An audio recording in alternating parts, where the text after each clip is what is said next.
we are giving God thanks to be here. All right. And Miss Brooks, I want you to. All right. So after 2, 1, 2. Draw me close to you. All right. So after 2, 1, 2. Draw me close to you. Never let me go. Please stand. Down again to hear you say that I'm your friend. You are my desire.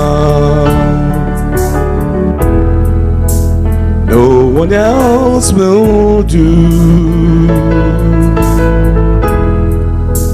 Nothing else could take your place. To feel the warmth of your embrace. Help me find the way. Bring me back to you. Lift your voices and sing. You're all I want. You're all burning.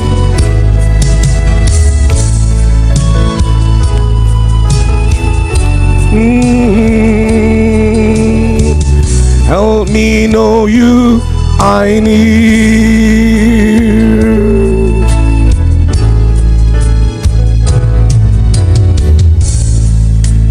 Draw me close to you.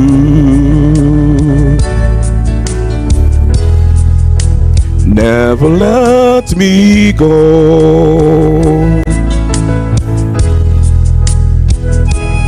On and down again. To hear you say that you're my friend. You are my desire. No one else will do. 'Cause nothing else could take your place. To feel the warmth of your embrace. Help me find a way. Bring me back to you.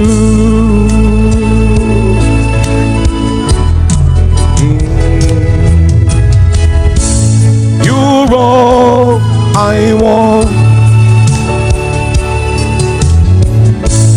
You're all I never needed. You're all I want.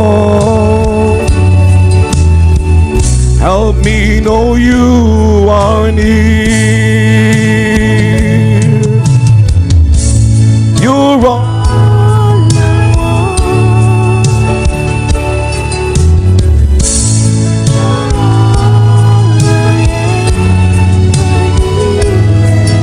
You're all. Help me, help me, help me. Help me know you are near.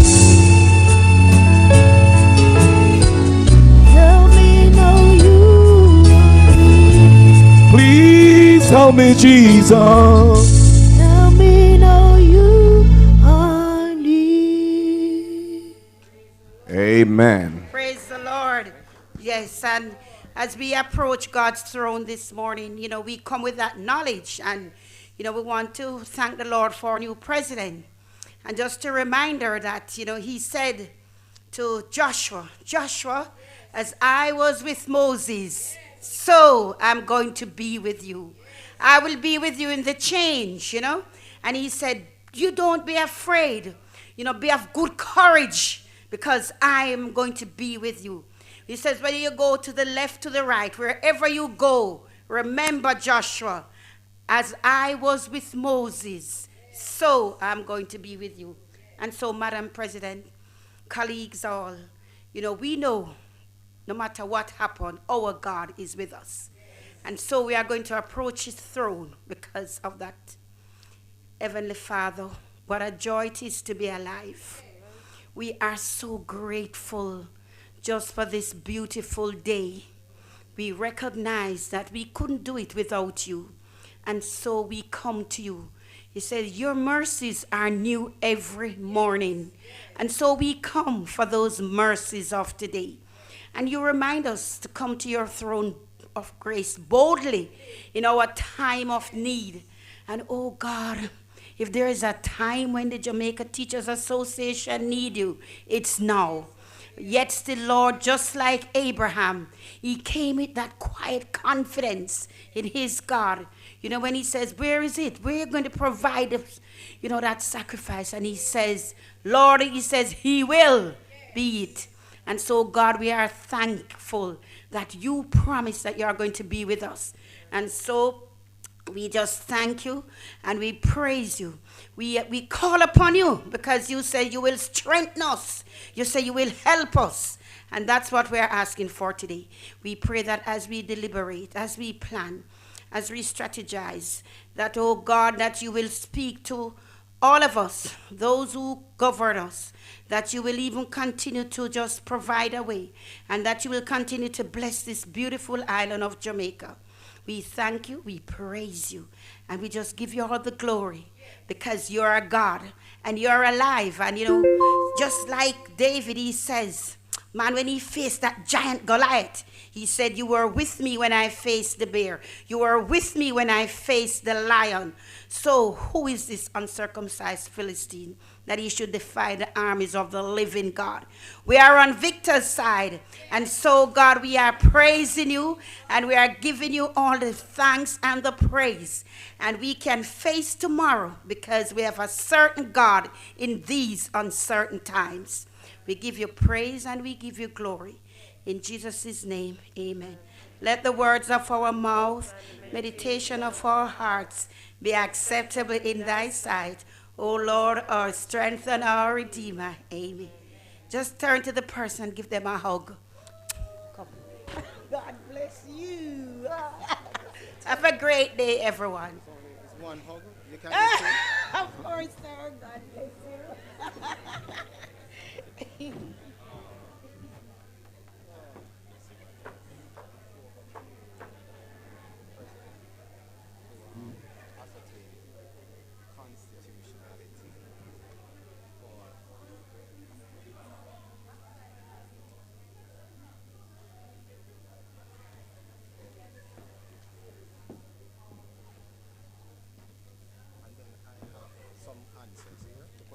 Okay, sir.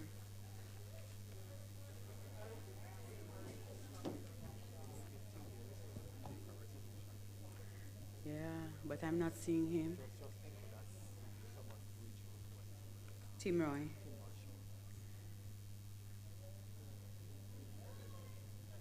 Just checking if Mr. Shaw is in the room or nearby.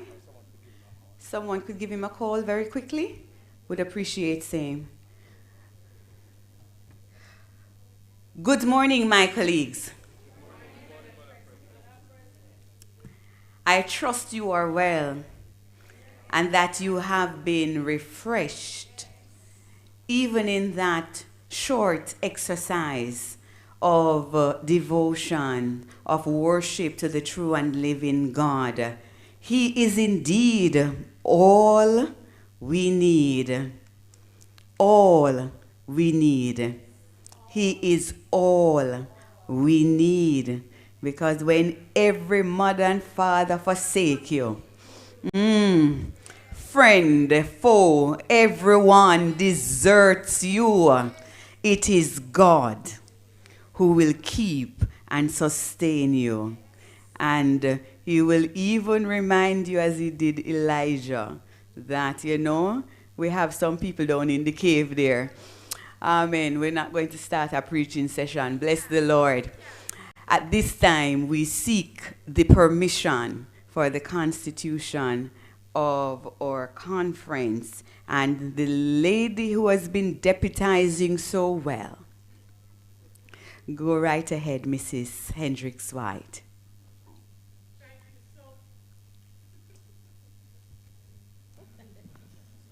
Thank you so much, Madam President.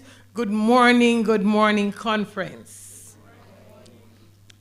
Based on our memorandum and articles of association, the composition of annual conference shall consist of the officers and administrative personnel, the General Council, delegates and observers from district associations, and representatives from student groups and affiliates. Madam President, the quorum for any annual conference shall be not less than 70 delegates, of whom not less than 15 shall be members of General Council. I am pleased to inform you, Madam, that we are duly constituted and you may move along with this, the 8th session of our 58th conference. I thank you. Thank you, Mrs. Hendricks White. It continues to be a learning exercise, a refresher for those of us who have been here for quite a while, as well as for those who are being initiated into the process of how we do things here at the Jamaica Teachers Association. So, my colleagues, it is Wednesday, the final day of our conference, and usually a day well looked forward, to which we look forward. And I pray, I hope, I encourage you that if you have not yet written, if you have not yet come prepared, I have never come to these annual conferences without my list of questions for this day. So I anticipate that you have written same and or you're about to do so. So I welcome you. I thank Mrs. Brown for leading us in devotions earlier, well accompanied by Mr. Leon Nash, our ever-present chaplain. So at this time, colleagues, without any further ado, because we know how this session goes, I will invite you. Let me do a public service announcement before I ask for us to entertain number 41. Has anyone seen or found a black JTA again returned to the secretariat? Our administrative leaders will take care of same and ensure that you are in receipt. So at this time, we turn to number 41 in our 8th session, answers to questions, and then thereafter we will solicit any questions that you may have. Our Secretary General has some answers to questions. Can we put our hands together to welcome our Secretary General? And today, colleagues, please, we're going to be generous with the applause. You found it? Excellent. We found the bag. So my colleague, who has so reported it missing, you may claim from Dr. Chin. Bless you. Awesome. Thank you. That was expeditious. So let us welcome, again, because that was practice, let us welcome our Secretary General. Thank you, Madam President. So let me officially acknowledge our President, Mrs. Lasagna Harrison, our President-elect, Mr. Leighton Johnson, and our immediate past President, Mr. Winston Smith. We have 2 questions. The first was a question relating to the constitutionality of having a sponsor for our conference. The matter of sponsorship or the Constitution is silent on sponsorship, but in terms of precedence and practice, we have traditionally had sponsors for conference. Some time ago, Jane had engaged in a long-term arrangement with the Jamaica Teachers Association, for sponsorship for not just conference, but several other activities. That engagement expired, and we are now on a case-by-case sponsorship arrangement with Jamaica National. The exhibitors that you see outside, they form a part of the sponsorship. Probably not significant sums of money, but they do form a part of the sponsorship for conference. And JN, because it is the more significant of all the sponsors, contributing $1 million to this year's conference, they have been deemed title sponsors. And a part of the arrangement is that they be given an opportunity to address the conference. And they have a booth and so forth and so on. The second question had to do with the salaries and conditions of service, and perhaps how and when we meet with the Ministry of Finance. In a negotiating year, which we are currently in, we meet with the Ministry of Finance at any time that is convenient to both parties in the interest of advancing the teacher's business. So we'll meet on a Saturday, on a Sunday, early morning, late evening, midday, all day, whatever it takes. So we don't have a specific timetable. And then we will report using the proper channel, giving the appropriate notice to the various bodies as we deem necessary. Of course, notwithstanding the salaries and conditions of service having a chairman, the president of the association is the ultimate lead in negotiation matters. And so everything that the committee does would need to have the blessing of the president. So that would conclude the responses to the questions we had received in a previous session. Madam President.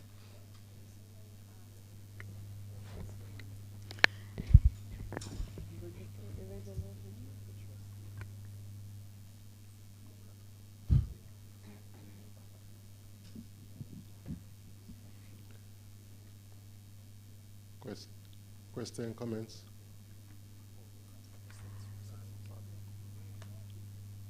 So, go right ahead. Good morning, conference. Hope you had a very good night rest, and those at the sea this morning. Madam President, we had a very good function last night, but Basil Benji, Claudette Johnson, our former Secretary General, had served the organization well, along with the other workers. And while we appreciate them getting the Anglin Jones Award, we who belong to the school system always have some form of bashment appreciation for people who serve. And I suggest earlier, Madam President, at General Council, that we find an opportune time in which can show better appreciation to these long-serving and outstanding colleagues of ours. The question is, in which I can invite the family and friends. The question is, have we looked towards a date for such function in which we can further big up these excellent workers for the organization? The second point and recommendation, we are in wellness program. Many of our teachers have left us suddenly.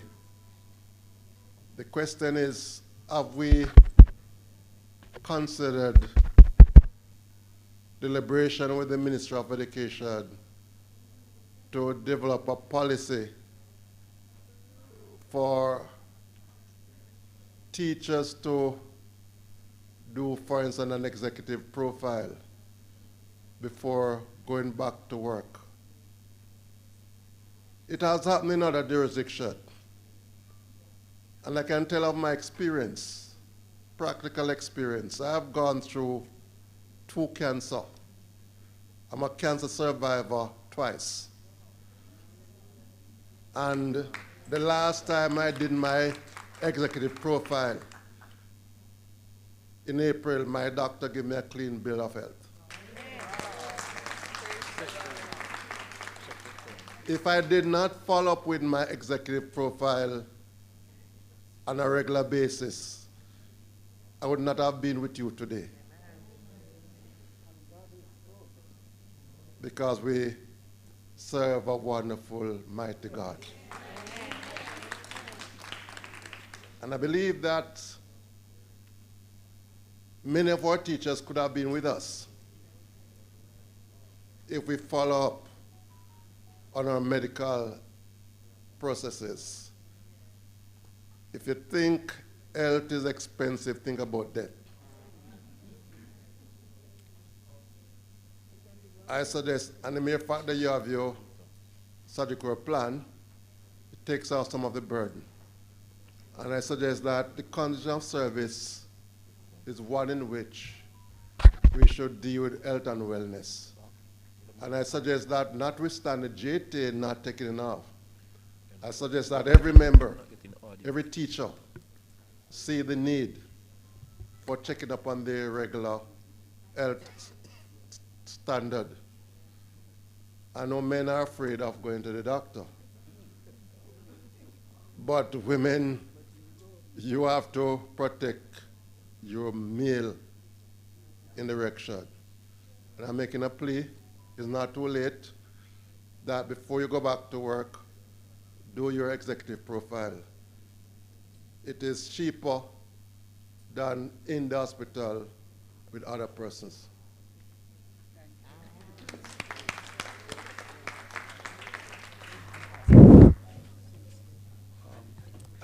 Just checking on the mics on the desk here. We're having, sound is not so well. So, the 2 mics, yes. Thank you. Thank you, Trustee Howell. The question will be answered at the appropriate time, and we note the very worthy suggestion you've just made. I see 2 other individuals at the mics, Miss Mercy, followed by Mrs. Beckford-Simpson. Good morning, Council. Good morning, Conference. Sharon Mercy, St. James, Council Rep. I have a few questions relating to the salaries report that was given yesterday. I'm asking for a full exposure of the document that the committee received from the ministry. I know that we often say that our business is all over the place, but I want us to, well, I would like to know what is the measure that you would use to ensure that the members at least are aware of what is being put forward. The other question is, are you satisfied? Based on the report given, the only thing that was really put forward was that the ministry gave a 10 scale and you returned a reply asking for 12, and they gave us a reply with 11. Are we satisfied with 11? What is it that we, I did not get that out of the conversation. I want to understand what is the 11 versus the 12 versus the 10. Apart from giving your observation on the first document that you received, because you said that you got a first document, it was not disclosed to membership because you were going to give a report on it. So apart from that report on that document, what else have we put forward for the teachers? I understand, I heard that you're taking it in stages and that you have to do the scale first. I want to know how long are you going to be deliberating a scale before we hear what are the other benefits, what are the other compensatory factors that we're looking at. So I am not satisfied with the information received, and I think that members should probably get the document to see what was said, what we're putting forward, so we can better understand. Thank you.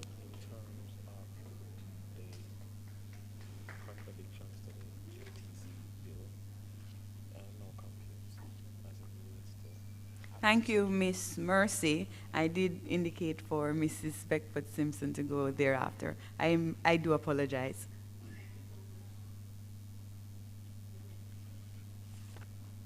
Thank you so much, Madam President. Good morning to the annual conference. My name is Melissa Beckford Simpson. The question I have is related to the redemption of the Teachers' Day tokens, and a number of colleagues I know have been asking, because there was an indication that persons would have been able to redeem their tokens here at the annual conference, and that such a system would have been established with the partner, the financial partner, NCB, where persons would have been able to redeem same. And so we would like to understand what is the progress on that. And since this is the third day and we have not seen that, and we're assuming that it may not be done, what then is the way forward for us to do that? I did understand that there would be other sessions in some regions and so on, but I think persons were indeed looking forward to the what was uttered by the JTA to be done and has not been done. Thank you. Thank you, Mrs. Beckford Simpson. I see no other individual at the mic. One is, go right ahead, Mr. Johnson. Good morning, conference. Norman Johnson, Delegate White House. Mr. Chairman, I appreciate the response in terms of bringing to us an understanding as how we go about appreciating and allowing for sponsorship to have an important part in how we function. But I'm thinking that, you know, as organization evolves, changes take place. And very often we have broad-based arrangement to facilitate these changes without any discomfort in terms of what is required. So I'm thinking of whether or not there is not need for us to have within the memorandum and article of association a kind of broad-based arrangement to facilitate these changes without any significant alteration in terms of how we function. Because if we just leave it like that, today it may be the matter of sponsorship, tomorrow it may be another issue. Mr. So Johnson, base, if you could just kindly pause as we acknowledge and welcome the team from the ministry led by the Honorable Minister. Just a moment, sir. Because as they're coming in, we're not giving much attention to your thoughts being expressed, which are important for us to hear. So if you could just give us a moment kindly. Thank you.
Mr. Johnson, you may complete the expression of your thoughts, Yes. and then we continue. I was just saying that we should have, lawyers have a way of stipulating some guiding principles that govern organization. And it is so broad-based to facilitate whatever you intend to do in the future without any unsettled discomfort, so to speak.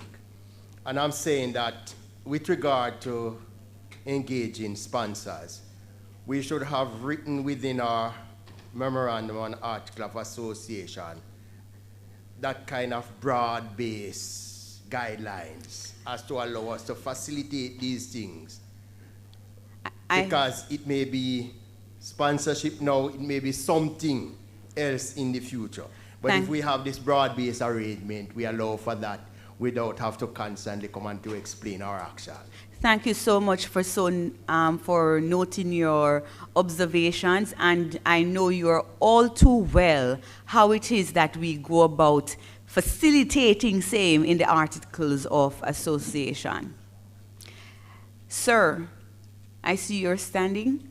I presume you have a question, and please let it be a question. Thank you. And then immediately after you are through speaking, I'm no longer seeing Dr. Anderson. All right, good morning, conference. My name is Antonio Baker, delegate from the Portmore DA. I asked a question yesterday when the scales were posted about the guidance counselors being missing from the high schools. I saw a document, or the first document that was sent by the ministry with the scales, and they were also missing from that scale. So the question I am asking, does the JTA see guidance counselors as they see classroom teachers, or is there a distinction between the two? We note your question, my colleague, and I'm not quite sure, had you stated your name and your DA for the record? Yes, ma'am, I did. Thank you so much. From Portmore DA, I remember that much. Thank you so much. I would hope, though, that the question will be answered. Yes, sir. The process is we note them, and then at the opportune time, the answers are provided, usually in an ensuing session. Thank you, madam. You are most welcome. Thank you so much. Dr. Anderson, we invite you for a brief moment to speak with us concerning the matter you're representing. Thank you very much, Madam President, and esteemed person sitting on the platform. Colleagues, I am just going to use 2 minutes. I noticed the people from TVJ lining up. It's not my time to give any headline. As you are all aware, in 2019, the JTA established the Critical Illness Trust Fund. The fund was established primarily to assist teachers who are coming down with certain lifestyle diseases, emanating most time from the stress of the job, and they are unable to take care fully of their medical expenses. So we had a launch. The fund was established. We have now registered the trust. We have trustees who will manage, invest, and we hope in short order we will start assisting members of the JTA who are so in need.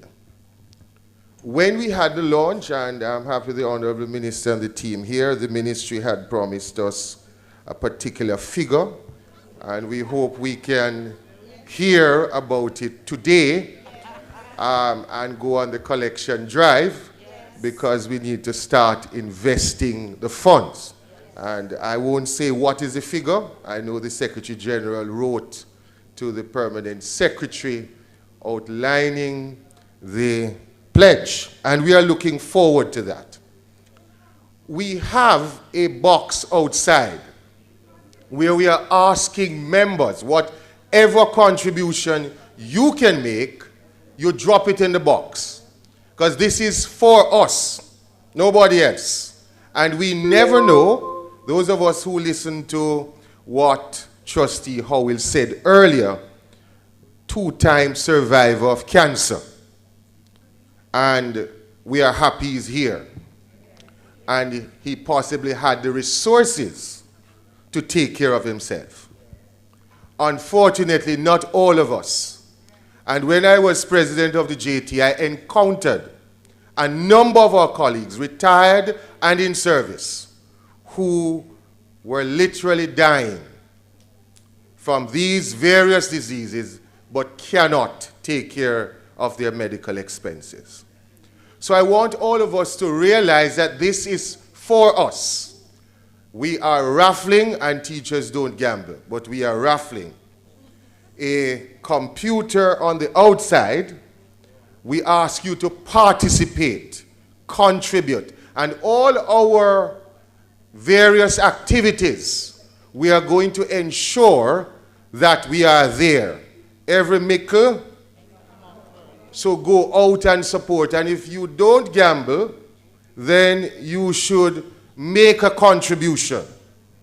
And if you don't have the money here today, we have pledge forms. So we are asking you to utilize them and give support to something that is for us.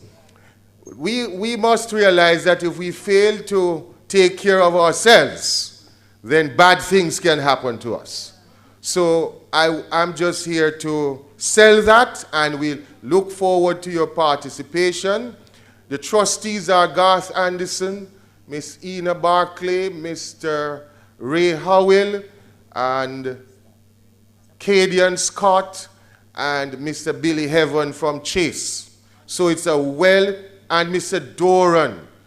Doran Dixon. So if you see him soliciting on the outside, he's not being unprofessional. He's carrying out professional duties. So please support. And the Secretary General is a permanent trustee. All of these matters were passed and approved by council.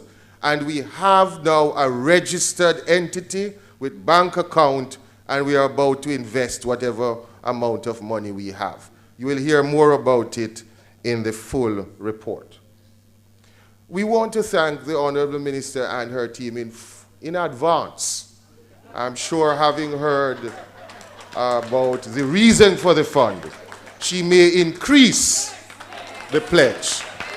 And we are looking forward to hear from the Honorable Minister on that matter. And I know the Permanent Secretary is talking with her as I speak, so communication taking place.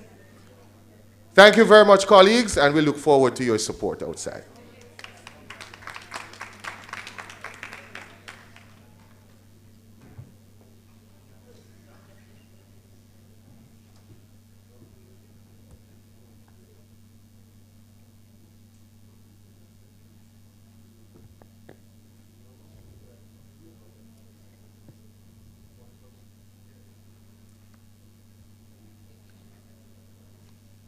It is my pleasure, colleagues, to welcome the Honorable Minister and her team who have decided to honor our annual request of joining us on this, the third day and the 8th session of our annual conference.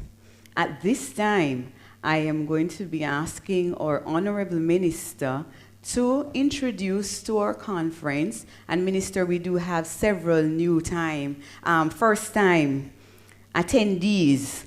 And so we ask you to introduce to us the members of your team. Thank you so much. I'm not sure if you will do that or your permanent secretary. That's all right. Thank you, Madam President. Good morning, everyone. Good morning. Let me introduce those who are at this head table with me, and then I'll ask the permanent secretary to do the rest. So to my left is our Permanent Secretary Acting, Mrs. Maureen Dwyer. To her left is our Chief Education Officer Acting, Dr. Kassan Troop. And to her left is the Chief Executive Officer of the Jamaica Teaching Council. And P.S., I will ask you.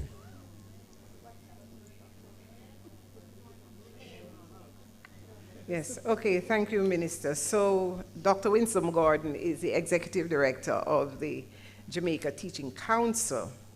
We also have on the team Mrs. Sonia Banton. She's our Principal Finance Officer. Ms. Janet Brim, she's our Deputy Chief Education Officer. Could you stand, please, so you can be recognized? Mr. Tyrone Anderson, who is our Director of Management Information Systems. Ms. Kesia Carr, Executive Director of the National Parenting Support Commission. Dr. Tamika Benjamin, our National Mathematics Coordinator. We have 7 regional directors here. Region 1, Mrs. Dasmin Kennedy. Mrs. Yashika Blackwood Grant from Region 2. Ms. Carlene Segree, Region 3. Dr. Michelle Pinnock of Region 4. Mr. Otis Brown, Region 5. Mrs. Sophia Forbes Hall, Region 6. And Mr. Barrington Richardson from Region 7. Joining us online and on standby, Mr. Kerry Brown, how could I? Mr. Kerry Brown is our Senior Director of Technical Services in the ministry. Mr. Brown? Yes. Online and in waiting, we have Mrs. Anelia Wallace-Muir, who is our Director of Facilities Management in the ministry. Ms. Nadine Sims, who is the DCEO, Deputy Chief Education Officer of the Media Services Unit, and Ms. Diane Campbell, who is our Head of Corporate Services, HRM&A. Thank you. Thank you, Thank you, Minister, and thank you, Mrs. Dwyer, Permanent Secretary Acting. Colleagues, we welcome again the team from the Ministry of Education. This is a session that is well anticipated as we hear from the ministry team and as you are provided with the opportunity from the conference floor to pose your questions to our employers. I start with a disclaimer that I process the world using a biblical worldview. It is certainly not my intention, as it is I go forth in this act of service to my colleagues, to necessarily cause offense. However, I have been tasked with the duty invested in me to carry on the advocacy of representing the issues of the teachers of this nation. I am charged to be their voice, your voice. And so it is incumbent on me to carry out same. If you were to poll this room, Minister, and I start this way for a particular reason, if you were to poll this room, you would actually find that they will tell you I've been this way all my life. And to my own self, I must be true. I have never harbored thoughts to live anywhere other than Jamaica. We must get it right and we must have an honest conversation. In addition to the challenges that were outlined in my inaugural speech, Minister, as we seek to ensure the narrative, the dialogue remains balanced, I again raise some of those plaguing issues surrounding professional courtesy to teachers, the individuals on whom we rely to execute any vision articulated by the Ministry of Education and Youth.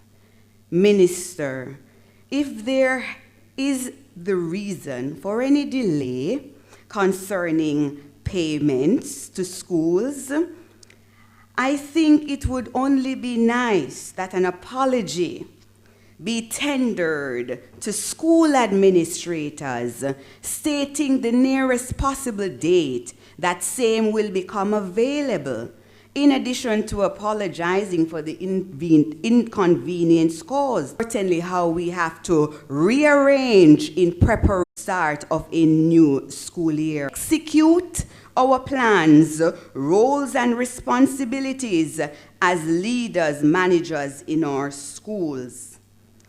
When the last I checked, and note I did say I checked, before coming to conference, the maintenance grant is yet to be dispersed. Talk to us. We are not unreasonable people.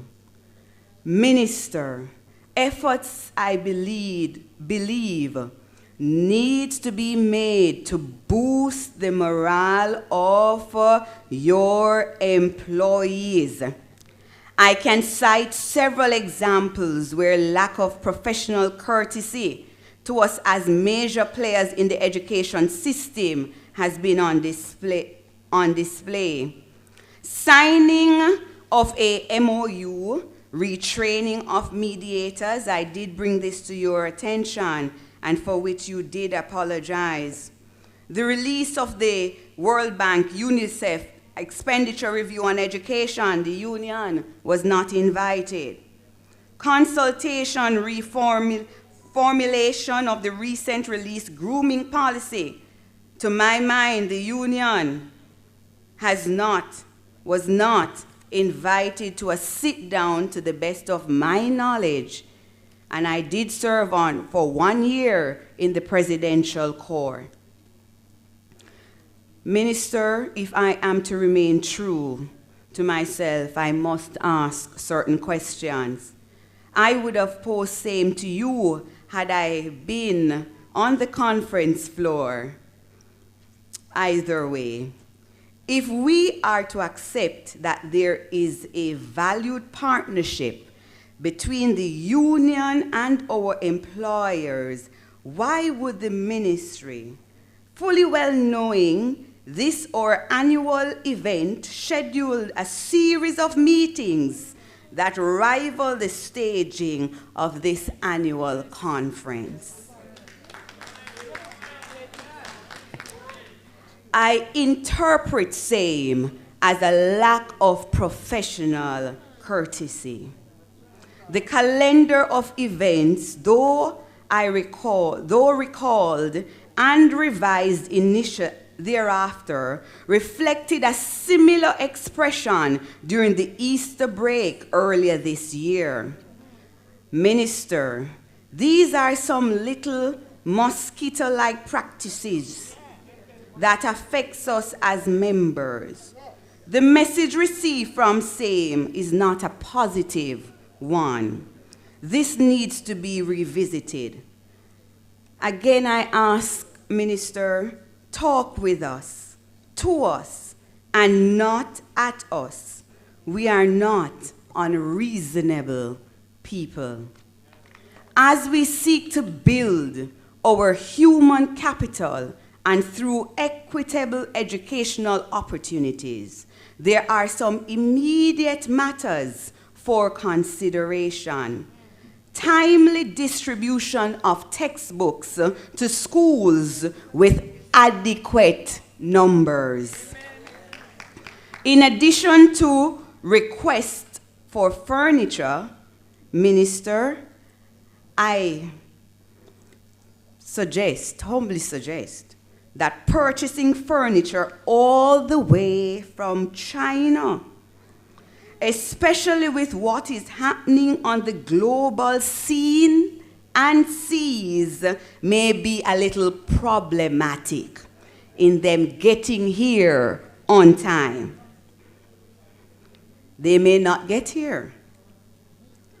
Teachers and students cannot be competing for nor standing during the execution of lessons. Minister, every effort with alacrity, I believe, must be made to ensure none of my colleagues in multigrade institutions serve as both principals and classroom teacher. In addition,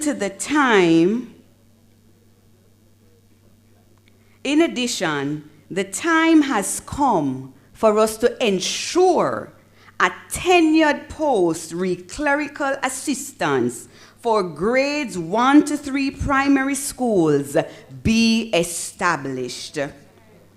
I am sure you will address these and other matters of outstanding laptops, primary schools that still remain, and the plan to start disbursement for my high school counterparts who are anxiously awaiting same. As it relates to suggestions made re the teacher migration, our thoughts converge where several are concerned, and there is a conversation to be had around some, of course.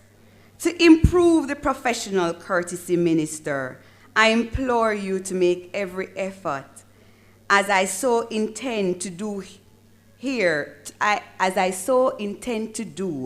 to hear the concerns from the people on the ground, even as you continue to speak to administrators. I am asking for more sessions to be made available, that while you talk to us as union, you talk to administrators, create the opportunity for more classroom teachers to have direct access to speak with you. Minister, a dialogue about how we've done and continue to do education must continue, employing an approach of broad-based participation by the practitioners on the field. We look forward to your presentation to us as a conference, followed by the questions that will be fielded by my colleagues. It is my pleasure to invite you, Honorable Minister Favour Williams, to address this, our 58th conference of the Jamaica Teachers Association. Colleagues, I did talk to us about healthy applause. So we welcome our minister at this time.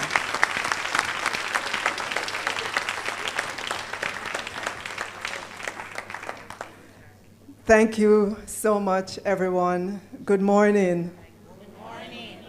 I can guarantee you that by the time Madam President comes to the end of her presidency, we will be best friends, Madam President.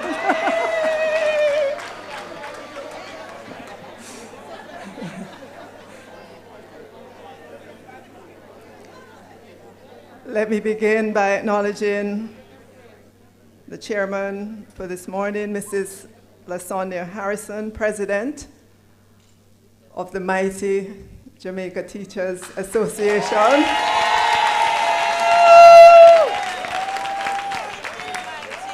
The largest in Jamaica, right? And in the region, Mr. Leighton Johnson, president-elect, Mr. Winston Smith, immediate past president, Mr. Mark Nicely, Secretary General. Wasn't he good last night? Yes. Oh, Lord, yes. Mr. Nicely, if this Secretary General thing doesn't work out, you have, you have another avenue. Let me acknowledge as well, that was a joke. I can't do it as well as he does. Right? I have to take some lessons. Let me acknowledge as well Mrs. Maureen Dwyer, our Permanent Secretary Acting, Dr. Cassan Troop, our Chief Education Officer Acting, the team from the Ministry of Education and Youth, and they are here to answer all the questions that you may have. Mrs. Leslie Samuel, President of the Union of Jamaica Alumni Association, USA. Dr. Dwayne Dice, Ms. Carleen Largy from the diaspora, delegates and observers, members of staff of the JTA, representatives of the media, ladies and gentlemen, and of course, all the exhibitors who are here. A pleasant good morning to everyone. I greet you well, all members of the Jamaica Teachers Association, at this your 58th annual conference and annual general meeting. I am delighted to be here and to share with you in this session of your deliberations. Congratulations to the new executive under the presidency of Mrs. LaSonia Harrison and President-elect Mr. Leighton Johnson. Let me thank immediate past President Mr. Winston Smith and Secretary General Dr. Mark Nicely for the constructive engagements we've had over the year as we worked together to address operational concerns. Over the past year, as Minister of Education and Youth, I, along with Mrs. Maureen Dwyer, our Permanent Secretary, Dr. Cassan Troop, Chief Education Officer Acting, and other senior officers in the ministry, have enjoyed a good partnership of regular dialogue and constructive discussion on the state of education in Jamaica as we seek to address various policy and operational issues. And Madam President, I heard the many instances in which you felt we did not extend professional courtesies. And I can say to you going forward, at your next annual general meeting, you will not have that problem. You will be saying to your delegates here that the ministry heard you, the ministry listened, and the ministry acted. It is not our intention to slight you at all, or the JTA. That's not our intention. And if there's something that happens that you felt, we did not extend professional courtesies, call us. We'll make amends. We don't want to have to make amends because we want to do it, but just call us, please. Yes. So thank you for partnering with the Ministry of Education and Youth as we continue the enormous task of educating our children from the early childhood stage to the tertiary level, and in continuation of the journey of nation building. We look forward to the continuation of this collaborative relationship with your new president as we move forward.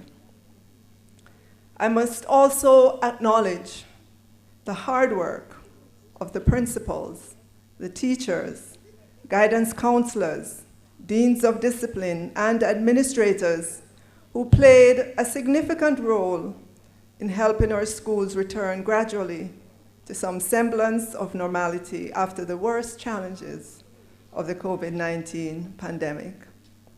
We know it has been very difficult. We understand the personal sacrifices and challenges, and we thank you for your commitment to continue helping the children of Jamaica. Ladies and gentlemen, teachers all, we know too that there is concern and anxiety ahead of the start of the 2022-2023 school year, amidst reports of teachers migrating. I do want to underscore that the Ministry of Education remains committed to providing high-quality care and education within an inclusive and enabling environment. Ultimately, this is to help more of our citizens to be socially conscious and productive. Because, as Madam President said, and I agree, education is a social good. With that context, we note that during the past year, we had the publication of the report from the Orlando Patterson-led Jamaica Education Transformation Commission, JETC, and the naming of an Education Transformation Oversight Committee headed by Dr. Adrian Stokes. The JTA is represented on the Transformation Oversight Committee. In fact, Madam President, you may well be the new representative, and I look forward to you being on that Transformation Oversight Committee. The Ministry of Education and Youth has noted the contents of the report, and internally, we started the process of interrogating the analyses, sharing its content for feedback from the wider public, and setting in motion the steps to implement recommendation or accelerate those that are already underway.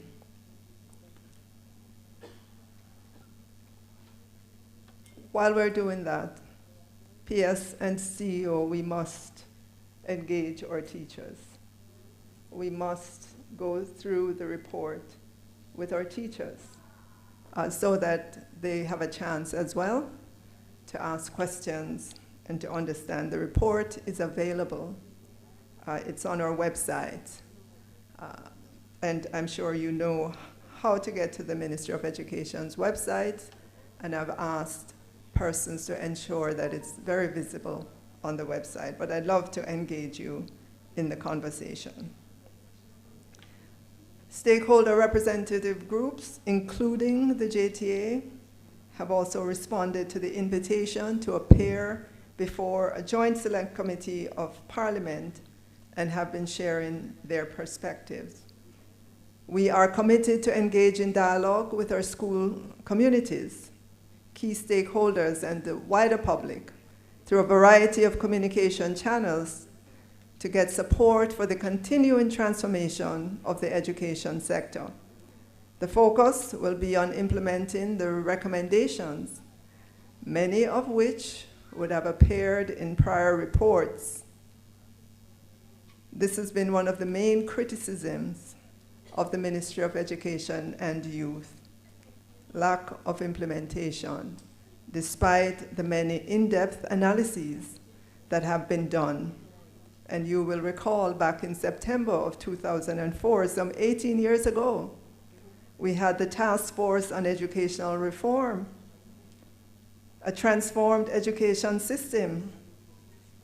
And this report was presented to the then Prime Minister by Chairman of that committee, Dr. Ray Davis. Back in 2004, 18 years ago, the Ray Davis report said there were several noteworthy achievements realized in less than half a century since independence. That was back then. The most encouraging were the national curricula and standardized testing programs at the primary and secondary levels, the provision of a space in public primary level schools for every Jamaican child, 6 to 11 years, as well as space at the secondary level for more than 70% of children 12 to 16 years. The more than 22,000 teachers at the time, some 80% of whom are trained, who continue to provide yeoman's service despite the many challenges. That was 18 years ago. The more than 12,000 persons who provide voluntary service by serving on boards of management of schools, the thousands of parents who support schools through Parent Teachers Association and other community groups. And they talked about other support programs such as school feeding and textbooks, and the partnerships that we have with government, church, and trusts. But it said, while celebrating the achievements, they share in the concern. And I'm going through this because the concerns then are still the concerns today. One thing is missing: implementation of the recommendations. At that time in 2004, the report said, we believe that the most pressing issue is the chronic underachievement of the system in terms of the large number of students performing well below their grade level. And they had a number of recommendations, including extending the school experience from 11 to 13 years. We call that today what we have implemented, the Sixth Form Pathways program. To date, over 17,000 students have pre-registered for the upcoming September year, telling us that our students see the value in the additional 2 years of school. Do I hear an amen? Do I hear an amen for our students? No?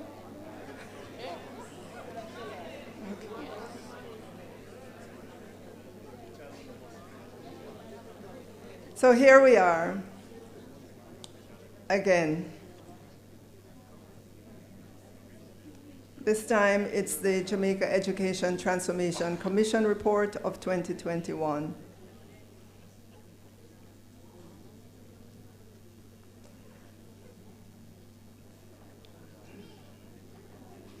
Will we continue to deliberate, or will we begin the process of implementation so another 18 years do not catch us comparing with another 18 years and bemoaning the fact that we have not implemented the recommendations?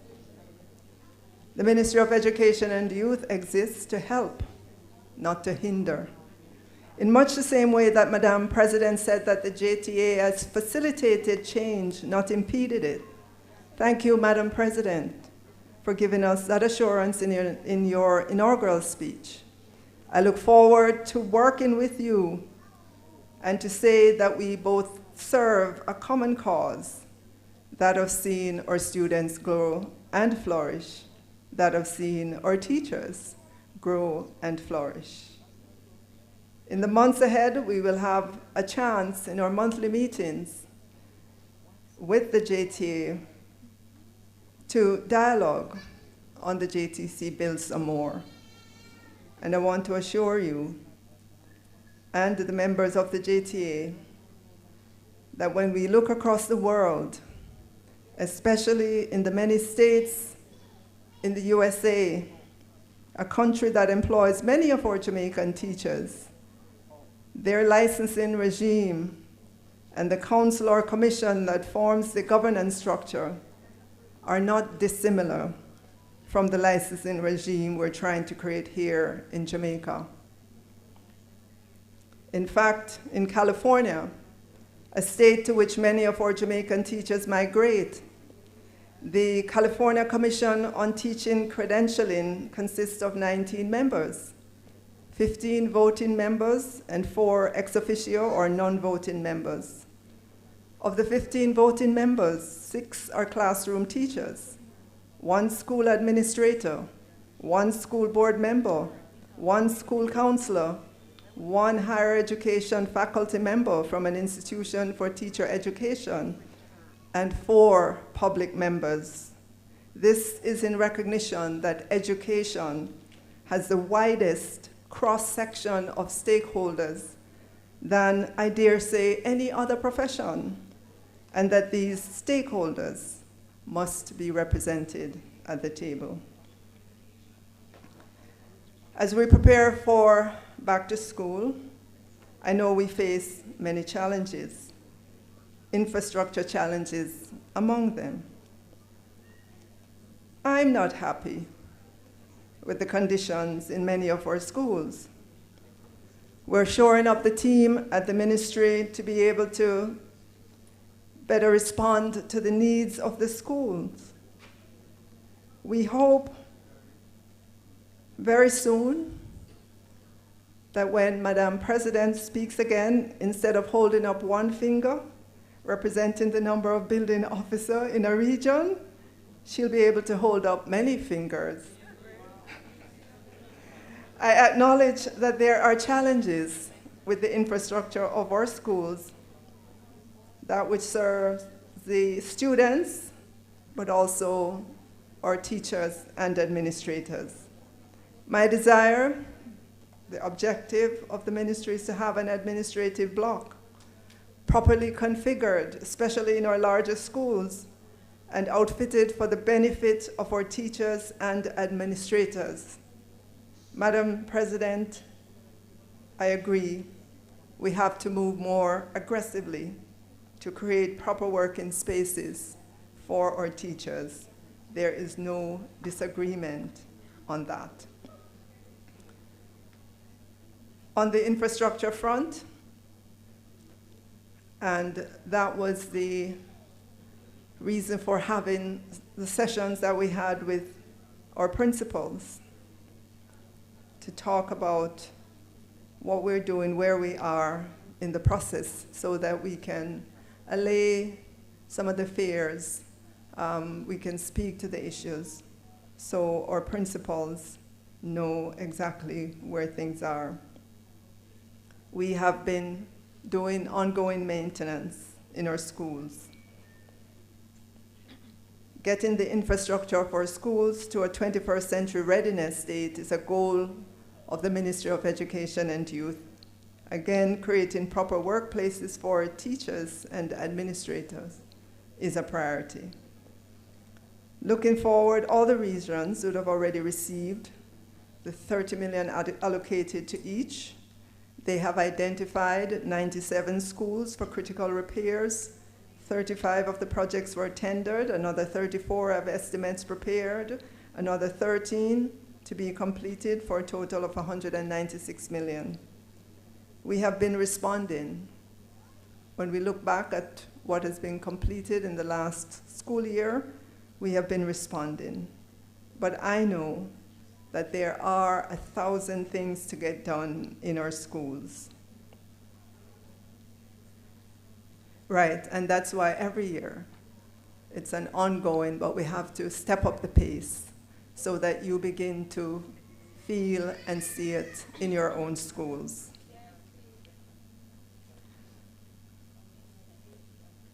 On the issue of promotions, I know many persons are concerned about their career path, but I can tell you when these promotions come to me from the Teacher Services Commission, they're handled expeditiously.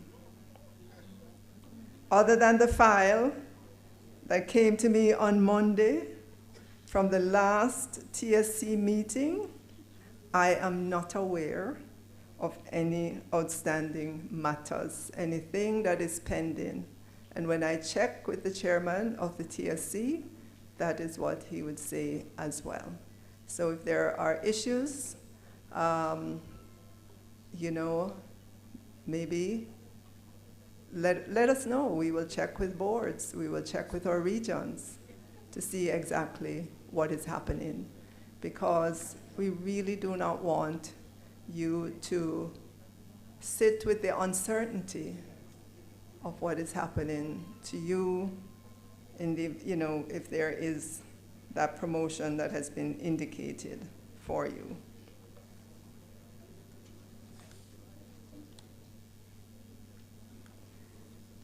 In a recent survey that UNICEF did of 349 Jamaican teachers, they identified several areas in the education system in Jamaica in need of improvement. So our teachers said, teachers want more professional development opportunities. Our teachers said teachers want higher levels of job satisfaction and want to feel better supported in the classroom. Our teachers said there's need for greater levels of incorporation of teacher-student collaboration to foster better learning experiences. Our teachers said that they need to use a wider range of teaching and assessment methods. Our teachers said that they want to enhance their digital capabilities and skill, and that there's need for schools to promote greater awareness and understanding of the causes of gender-based violence, that there's a need for schools to place greater value on critical and creative thinking, that resources need to be more fairly distributed within schools, and that schools need to engage in additional activities to promote greater awareness of climate change and environmental issues, and that there's a need for schools to scale up the promotion of wellness, mental, physical, and spiritual. And we're taking these on board.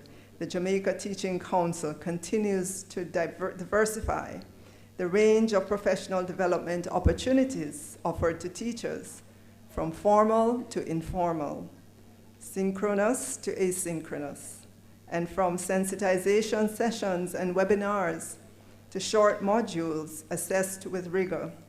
The Council remains responsive to the needs and capacities of teachers. Whereas in previous years there was concentrated effort to prepare the education system for remote learning, moving forward, the focus will be on capitalizing on gains made with ICT integration, shaping quality teaching and learning in hybrid, blended environments, supporting recovery in education initiatives, and sustaining psychosocial support for teachers. Over 700 mentors have been trained, and an association of mentors was launched earlier this year. Other professional associations have been resuscitated and supported by JTC. Teaching teachers to reach and provide meaningful education of boys remain on stream with partnership from the Commonwealth of Learning. UNESCO and CARICOM have remained excellent partners in the provision of professional development and standard setting. The International Task Force for Teachers has collaborated with JTC to ensure active contribution to the upcoming World Event Transforming Education Summit, which will take place in September of this year. Madam President, you spoke of the slow increase in the number of master teachers. You will be happy to know, Madam President, that aspiring master teachers are still able to submit applications through JTC portal until September 30, 2022. An online e-portfolio assessment center has been created, and all the e-portfolios submitted will be assessed. New master teachers will be designated in September 2022 and January 2023. Now that professional appraisal is being put in the digital space, data to advance master teachers designation will be readily available.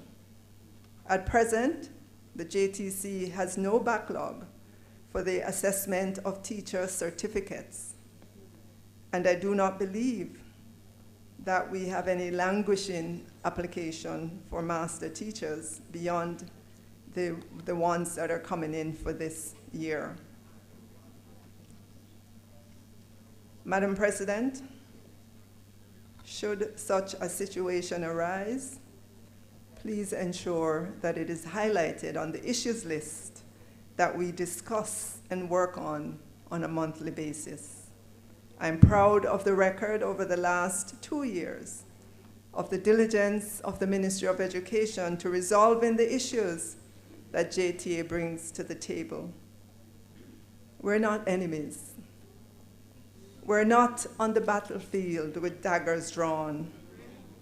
We are on the same side, that of the development of our students. The transformation of the governance of our schools is underway and is being treated as a priority. Several initiatives are being pursued to ensure that our schools are effectively governed and that our teachers and students are well served. These are being pursued against the background that the performance of educational institutions is integrally linked to effective leadership and governance. It is the view that good governance can lead to higher quality education, just as predictably as good teaching. We have significantly stepped up the training of board members. Boards have been duly constituted across our regions. We know that there are some issues that arise with some boards from time to time, and we work to resolve these. Recently, a portal for school boards was established to facilitate the uploading of minutes of board meetings as a tool to provide greater support for monitoring our school boards. The appointment process has been streamlined, and we have revised the qualification criteria for board chairpersons and members. I extend sincere appreciation to the chairpersons and other members of the school boards for their continued support in ensuring the effective governance of our public educational institutions. And I know that our principals in our schools do appreciate the boards in their schools. Yes, I know that there may be a few issues, but in general, I know they do.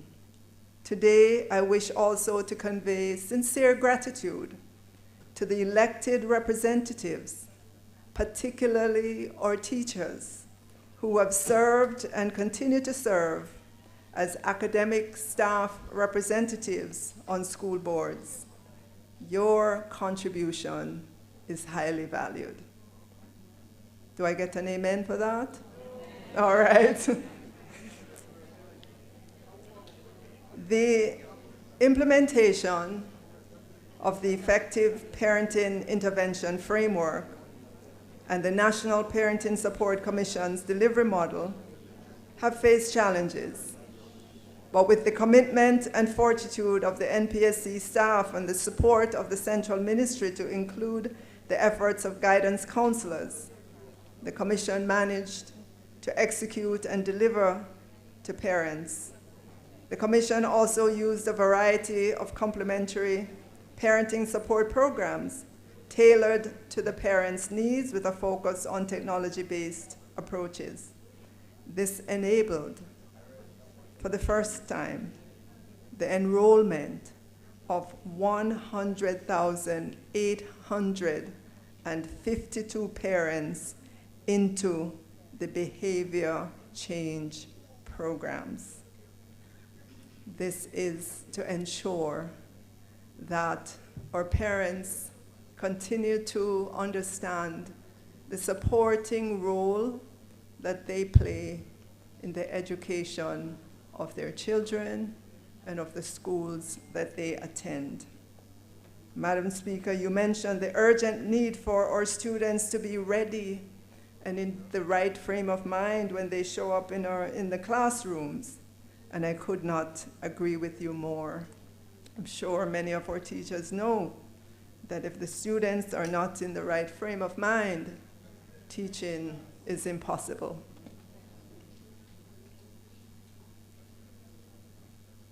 The Child Protection and Family Services Agency, CPFSA, has a mandate to provide intervention to children deemed to be in need of care and protection. These interventions are provided through counseling and support for children, family empowerment, and collaboration with service partners. The agency continues to work closely with the leadership of our schools, and in particular, our deans of discipline and guidance counselors, who are a major source of referrals. You are the first responders. You see the children when they show up in your classrooms. You know if Johnny, who is normally a child who is up and about, you know the difference. You can spot the difference in that child. And we thank you for that awareness that you have about our children. The agency, CPFSA, will intensify its public education drive in our schools and is slated to visit several schools in the new school year, promoting its reporting line 211, utilizing its child protection mascot, Mr. Protector. The agency will also be engaged in training and sensitizing school personnel in identifying and reporting suspected cases of child abuse, and it will intensify its efforts to implement an early warning system for child protection. The process of developing a roadmap for this system has commenced, and a consultant has been engaged to develop an action plan. This will guide the implementation of a robust approach to shift the child protection system from not only responding to the abuse, from not only responding to children abused or in need of protection, but proactively mitigating factors that increase the vulnerability of children to being abused.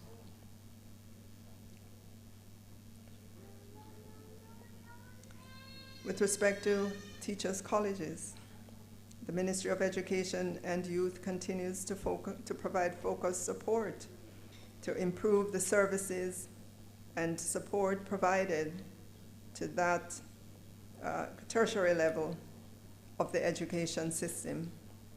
Continued support was offered through the in-service teacher scholarship program to teachers needing to upgrade their qualifications to the bachelor degree level.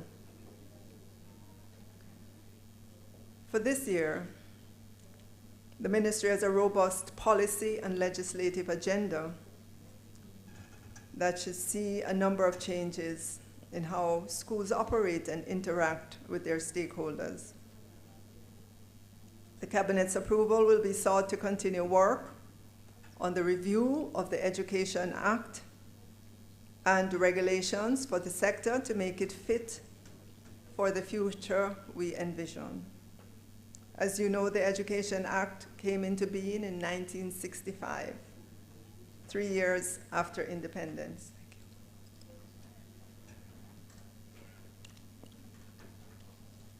Much has changed in our society since then that needs to be reflected in the Education Act and regulation. Additionally, work is moving apace on important policies, including the National Safe School Policy, National School Nutrition Policy, and we've only just begun the consultation on that. There will be many more such events, Madam President. We're moving apace on the language education policy. In this our 60th year of independence, we need to settle that argument. And we will, of course, include you in those sessions. Student dress and grooming policy for public educational institutions. Madam President has called for teachers to be involved, and of course you will. We have just begun the process: higher education policy and special education policy. We will be soliciting your support in the finalization of these legislative and policy initiatives. Ladies and gentlemen, if you'll just permit me a few minutes to recap on the last school year. Over the past 2 years, as you know, the COVID-19 pandemic created major disruptions at the level of the education system. The resultant learning loss and gaps in teaching and learning warranted a sector-wide response to ensure the education system recovers. Additionally, the pandemic exacerbated the challenges in the education system, highlighting the inequities that exist at all levels of the system. In response, the ministry developed and implemented the National School Learning and Intervention Plan under the theme, Recover Smarter. I want to express thanks to our schools who supported this initiative.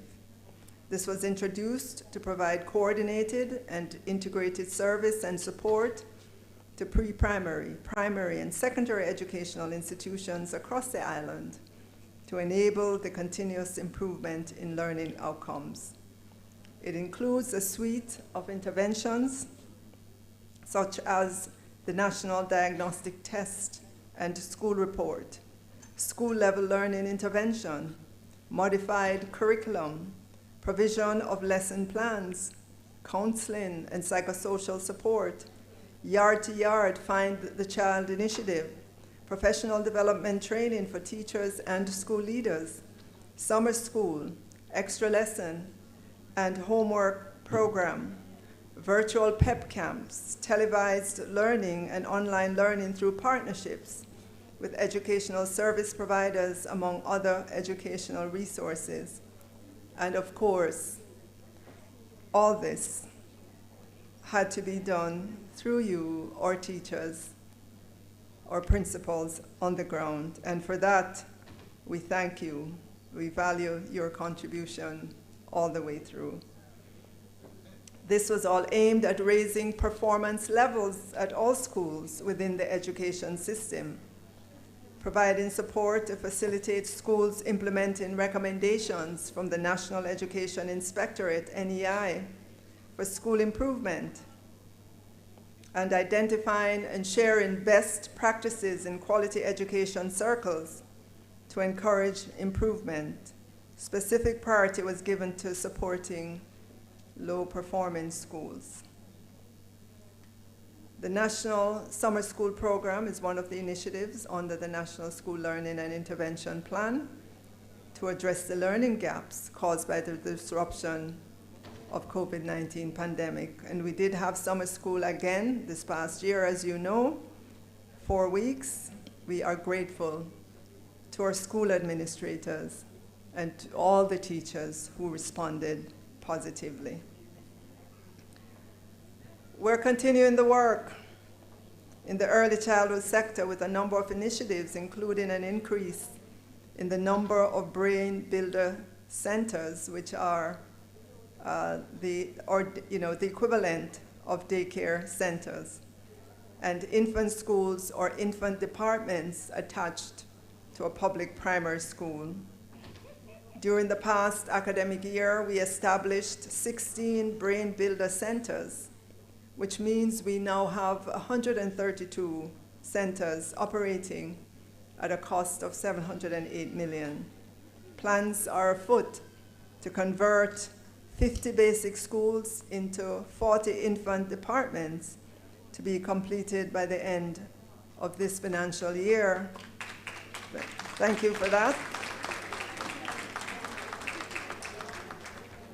And we will continue the work. There is a lot of work to be done in the early childhood sector. A lot, right? It was only 20 years ago that the Early Childhood Commission was formed to help to modernize the early childhood sector of the education system. They have done a bit, but there is still a lot of work to do to ensure that all our early childhood institutions have adequate number of trained professionals. Yes, I hear the clap. Yes, you can give an applause for that. But I have to tell you, it will take some time. There are over 3,000 basic schools. So teachers, we can't just snap our fingers, but we will continue steadfastly to work and report to you. The Brain Builder Centers, which is the daycare, the government was never in that part of the early childhood sector. Now we have 132 centers. So what I'm saying is the work is happening. It might not be visible to you where you are, but I can assure you that we will continue to do our part in ensuring that the early childhood sector is modernized. Of importance and of significance, this year, in June of this year, June, July of this year, the early childhood sector completed the age 4 assessment. What is the significance of that? It means that all our children who attend our early childhood institutions, all of them who were at age 4 were assessed. And this was to gauge early literacy, early numeracy, and behavioral issues. And the results are being collated. We will soon be getting that to tell us specifically which child, and we will be, of course, sharing that with our practitioners. Which child has behavioral issues? Which child is operating below their age level in terms of early literacy, early numeracy?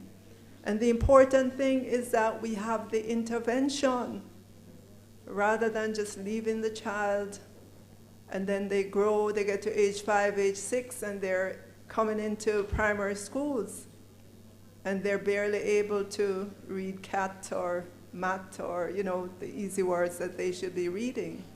So the intervention, just taking this on, whatever these results are, taking it on and intervening on behalf of those children. I believe that if we have a robust and consistent intervention program starting as soon as we get the results of this assessment, our children from the early childhood sector will be showing up significantly more prepared for primary school.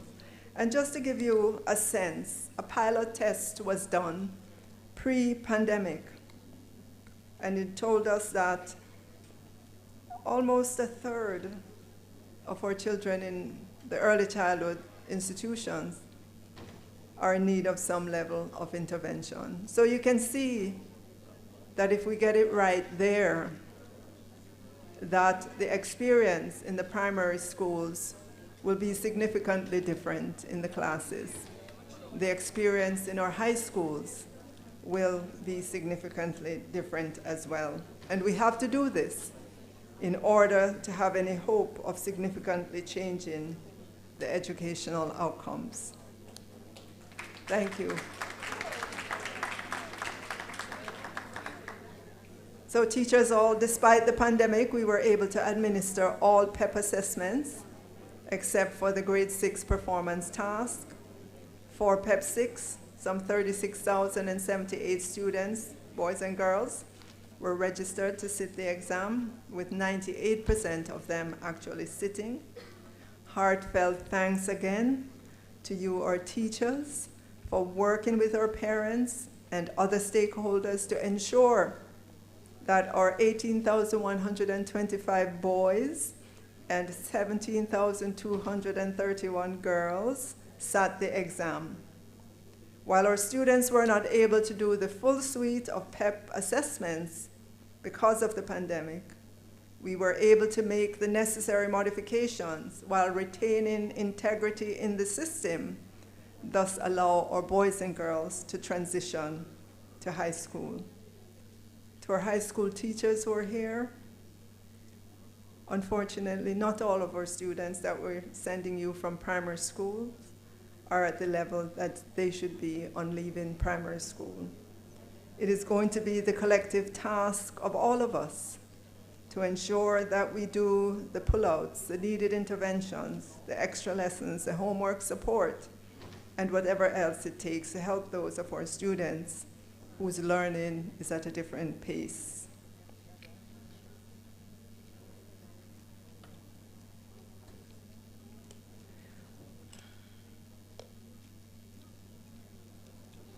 Our teachers have indicated on that UNICEF survey that I mentioned earlier that you want to enhance your digital capabilities and skills.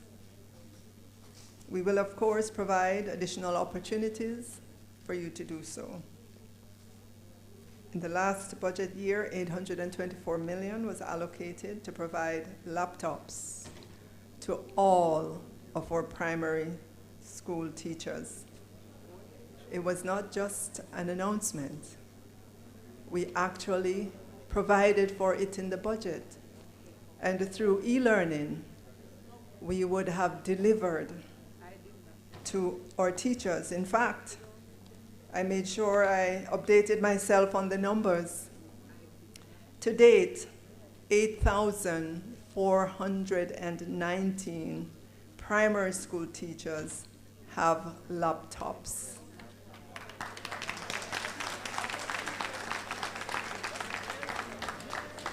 But we still have 514 vouchers that were issued that have not been redeemed.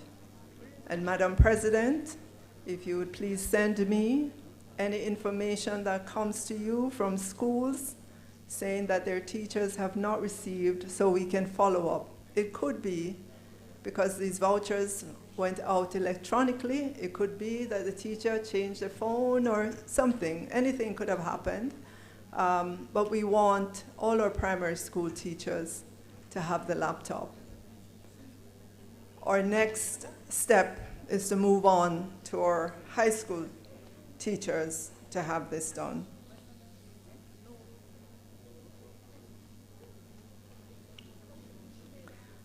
As we focus on back-to-school preparation, central procurement is ongoing to respond to furniture and textbooks for our infant, primary, and secondary school. And I can report that with regards to books, primary school procurement is completed and distribution to commence in the first week of school. For our secondary schools, the books are already here in Jamaica, and they will be out by the first week of school. This year, we are spending $1 billion on textbooks in our primary schools and a similar amount in our high schools. This has not been done for our high schools in a long time. And so, principals, teachers, you will be seeing more books. During the pandemic, we piloted e-books, and we are going to continue to roll out e-books. This upcoming school year, all our students from grades 7 to 11, and I'm not afraid to say all because it's electronic, will have their English 1, 2, 3 books and the CSEC English book in electronic format, We have all of the email addresses for all our students. We will directly send the link to them so that they can access the books. And we will continue as we go forward to get more ebooks into the system so that all our students can have access to textbooks for their studies.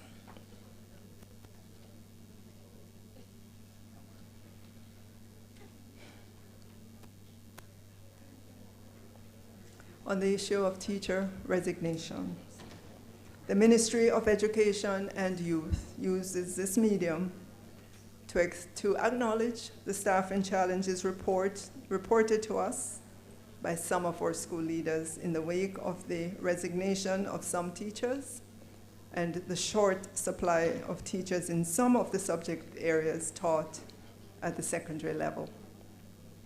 As our school boards pivot to respond to these challenges efficiently, we would have indicated to our principals or board chairs and others by way of a bulletin sent out on Monday morning following a press conference. We would have indicated the following to our principals and boards. Number one, pre-approval is granted for the replacement of teachers in clear vacancies and temporary posts funded by the ministry and as indicated at the regional level. This includes teachers, staff who were granted leave and where the school is not overstaffed.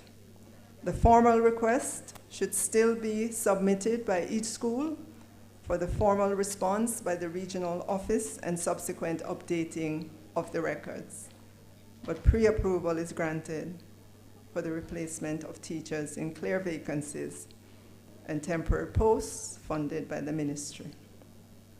Number two, the ministry has created the facility for school boards to request the extension of teachers who are scheduled to proceed on retirement effective September 1, 2022 and beyond, and have performed well based on their last performance appraisal report to fill areas of specialization at the secondary level for which there is a short supply of teachers determined by the response to advertisements or reported lack of suitable respondents by the school board.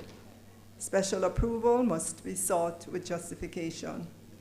Number three, approval is granted for school boards to employ teachers using the part-time facility to engage trained individuals who may not be able to commit to a full-time work schedule. Teachers who have retired since January 2018 and have performed well based on their last performance appraisal report prior to their retirement may also be recruited using the part-time facility, no more than 20 hours of work, to fill areas of specialization at the secondary level for which we have a short supply of teachers, again, determined by the response to advertisements or reported lack of suitable respondents by the school boards. Special approval must be sought with justification. Number four, the ministry will continue to allow schools to recruit pre-trained graduates, that is, individuals with at least a first degree in areas of expertise that are in short supply or in the specialization subject area that the teacher will be required to teach. These teachers should be offered the opportunity to undergo pedagogical training on the job by internal or external stakeholders as part of the professional development portfolio at the school level.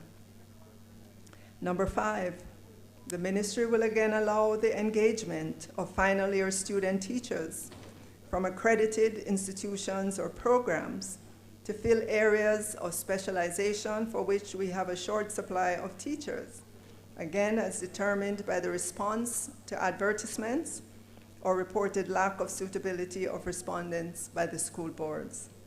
These teachers are normally engaged on a temporary basis and paid in the category of a pre-trained teacher. Special approval must be sought with justification, and the teacher's deployment schedule, as best as possible, should not compete with the training institution's program of study, as this may lead to frequent absence from the job or a delay in the completion of the student-teacher's program of study. Number 6, schools may utilize the redeployment of staff or increase the number of teaching sessions of a staff member where the maximum number of sessions was not maximized. And as you know, the minimum is 28 sessions for regular teachers and a minimum of 22 for senior teachers. And a session that you know that a session ranges between 35 to 45 minutes. Number 7, schools may take the decision to merge smaller classes to reduce teacher demand for a particular subject area where possible. Number 8, schools may utilize the blocked timetable approach where all or a subset of the teachers for a subject area are timetabled at the same time to ensure all students are being taught by a trained teacher through regrouping. Number 9, schools may increase the use of information and communication technology, such as flipped classroom, videotaping of sessions, televised learning that allow for reuse or asynchronous experiences, which may be monitored with assistance of student leaders. Schools will also have access to the suite of live and recorded lessons, which have been created by the ministry through the Public Broadcasting Corporation of Jamaica, the eHome School Network for Early Childhood, Primary and Secondary Schools, the MOEY, Ministry of Education and Youth, YouTube channels, and the educatejamaica.com.jm platform. Resources will also be made available on the Jamaica Learning Passport, the Ministry of Education and Youth e-resources app, the online pathway to secondary education portal, and through partnerships with online learning platforms. The ministry has approximately 1,214 recorded lessons suitable for instruction from early childhood through to tertiary level of the education system. And in terms of a breakdown for early childhood, we have 114, primary 500, secondary 592, and tertiary 9 for the making up the 1,214. Schools are encouraged to review the e-resources and ensure that they're used appropriately based on the national standards curriculum. Number 10, school administrators are encouraged to share their resume database with each other to support targeted and efficient recruiting of staff. Number 11, schools may also capitalize on the shared experience of teachers through the Twinning of Schools program. Twin schools or schools within the same quality education circle may operate with the same timetable or for areas where there is a short supply and share expertise using the virtual space or a recorded lesson. In some instances, a teacher may rotate or rove on a weekly basis to provide in-person lessons across twin or paired schools. Where this is done, the ministry will compensate the teacher for traveling costs. Special approval must be requested for this facility to be funded with appropriate justification. Number 12, teachers on the ministry's scholarship program. In addition to the measures that I've just outlined, we have indicated to our principals or board chairs that under the ministry's special scholarship program, 121 teachers would have graduated from teacher training institutions across the island and would be available to enter the teaching force in September 2022. The cadre of new teachers who are bonded for a period of 5 years includes 67 mathematics teachers and 32 teachers of physics and chemistry. We also have 17 industrial education teachers in this cohort. We have visual arts, geography, agricultural education, language and literacy, family and consumer studies. We've had another program going with the UWI. It's called the Boost program. Teachers on the Building Out Our Science Teachers. And UE has indicated that there are 22 such new graduates specializing in mathematics and science who are available to the system as pre-trained graduate teachers through this program. This, you may know, is called a reverse scholarship partnership program, and it's a collaboration between the University of the West Indies, MONA, and the Ministry of Education and Youth, where services of the best science students can be accessed while school leaders ensure pedagogical training is provided for these individuals to improve their effectiveness on the job. These teachers, while being compensated for the job of teaching, will receive their annual tuition cost at the end of each year up to 3 years. So we refund them their tuition costs up to 3 years. Number 14, we would have indicated to our board chairs and principals that consequent on the rationalization of the junior high section of the primary and junior high schools, a number of specialist teachers have been retained and are currently deployed in our primary schools as generalist teachers. These teachers have been permanently employed, and some have been appointed as senior teachers. According to the terms and conditions of the government teaching services outlined in the Education Regulation 1980, a teacher is not allowed to transfer his or her status from one school to the next. And Madam President? If you could kindly allow me to seek permission from conference for us to entertain a motion that the session be extended by half an hour. So if you could kindly facilitate same. Thank you. Madam President. Winston Smith, immediate past president, I so move. Thank you, Mr. President. Seconded by Mr. IPP. Seconded by? Madam President, Jacqueline Hendricks, Chairman, Special Education. Thank you so much. Minister? Thank you so much, Madam President. Right, so according to the terms and conditions of the government teaching services outlined in the Education Regulation 1980, a teacher is not allowed to transfer his or her status from one school to the next. However, if a teacher seeks employment in another public school where his or her expertise is better served, this teacher could be permitted to do so under the voluntary relocation program. So in this case, instead of resigning and giving up his or her permanent status in the government teaching service, as well as their senior teacher appointment and attendant allowances, the teacher will be allowed to take up new employment with all the benefits of the substantive post in another public school.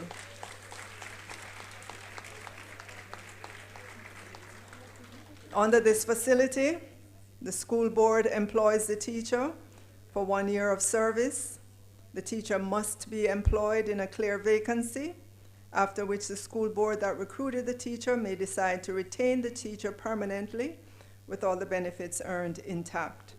If the board of the recruiting school is not satisfied with the performance of the teacher after the year, that teacher may return to his or her substantive post with all earned benefits intact. Special approval must be requested for this facility.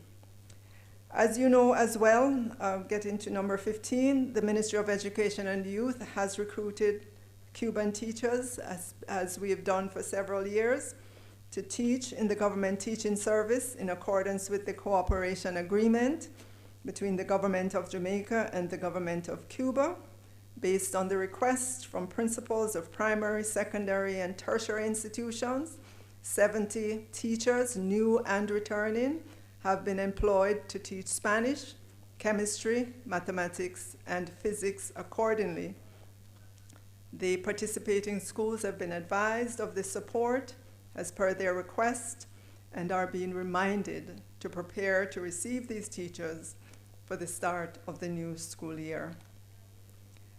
Number 16, specialist teachers who have completed their program of study.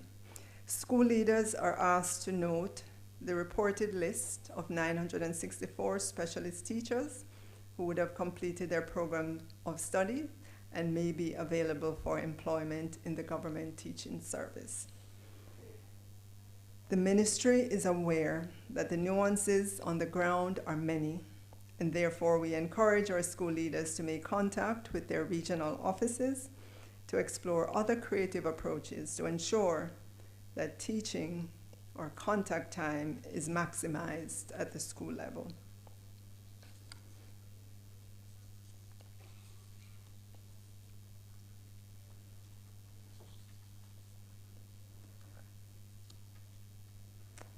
We are pleased to note that our Coding in School program is continuing. It is on the way now and is continuing into the upcoming school year. You will recall that we had announced that Jamaica would be participating in the Program for International Student Assessment, PISA. We can report that between April 25 to June 17, 2022, the main study instruments for the program were administered in Jamaica. Data was collected on our students' academic performance by way of computer-based assessment in 4 domains: science, mathematics, reading, and creative thinking, as well as questionnaires administered to participating principals and students sampled. The data is now being processed locally, and we should be having a report on that by January of next year. Our recurring budget for operational activities for 2022-2023 is 119.8 billion, of which 5.2 billion is the divisions in the ministry to provide the support to the education system.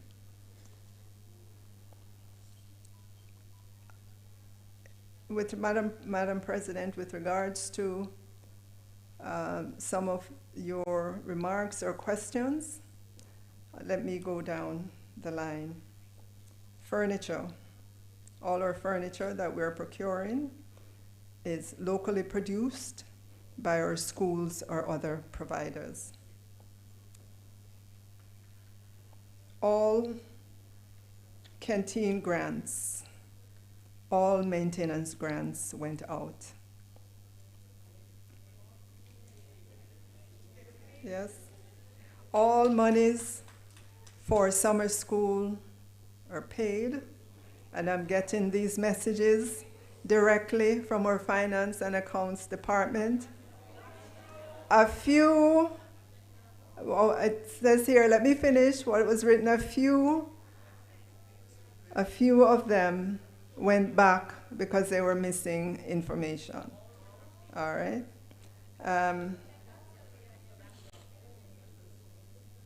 Maintenance was included in the first tranche that went out to our schools. And to the question of the critical illness fund, the ministry has allocated $2 million towards this fund.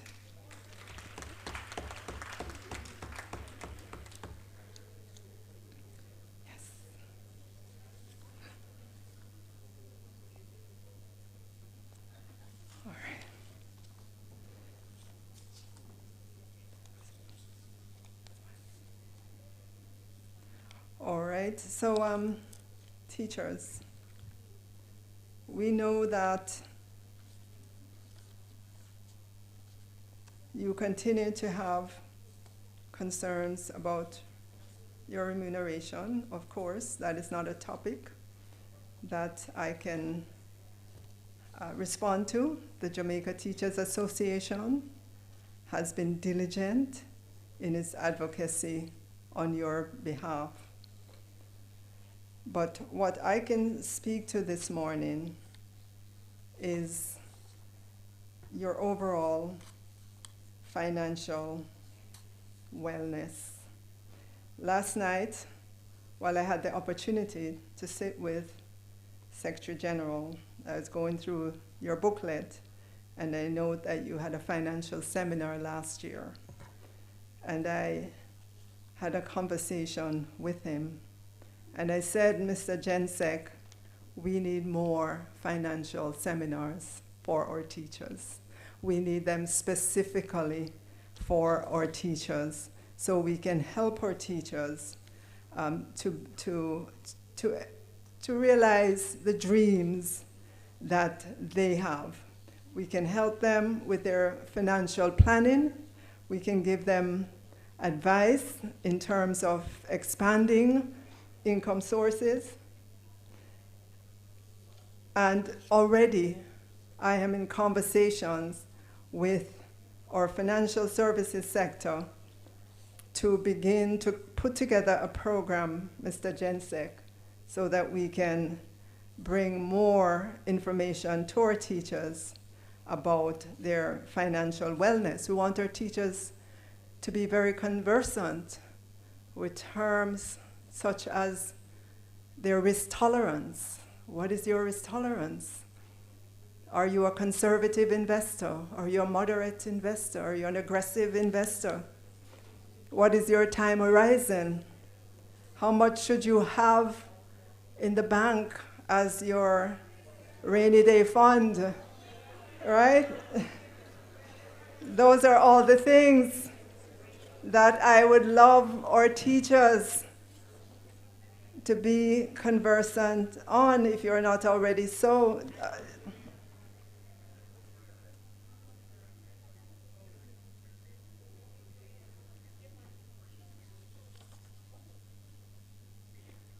Did you know that you should have 6 months of living expenses in the bank as a cushion?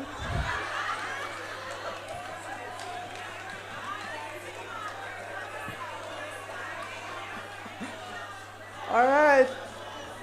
So, I understand that many of you don't have that no. And you probably cannot even see a way possible as to how such a thing could happen. But I want to say to you, a deliberate and a consistent plan and the execution of that plan will see many of you well on your way. Recently, I want you to listen to this. I want you to listen to this. Recently,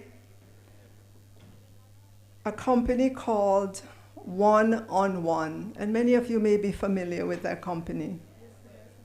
It did an IPO, an initial public offer, terms that every teacher will become conversant with, given that we'll be having these sessions for you. And they sent me the results of that.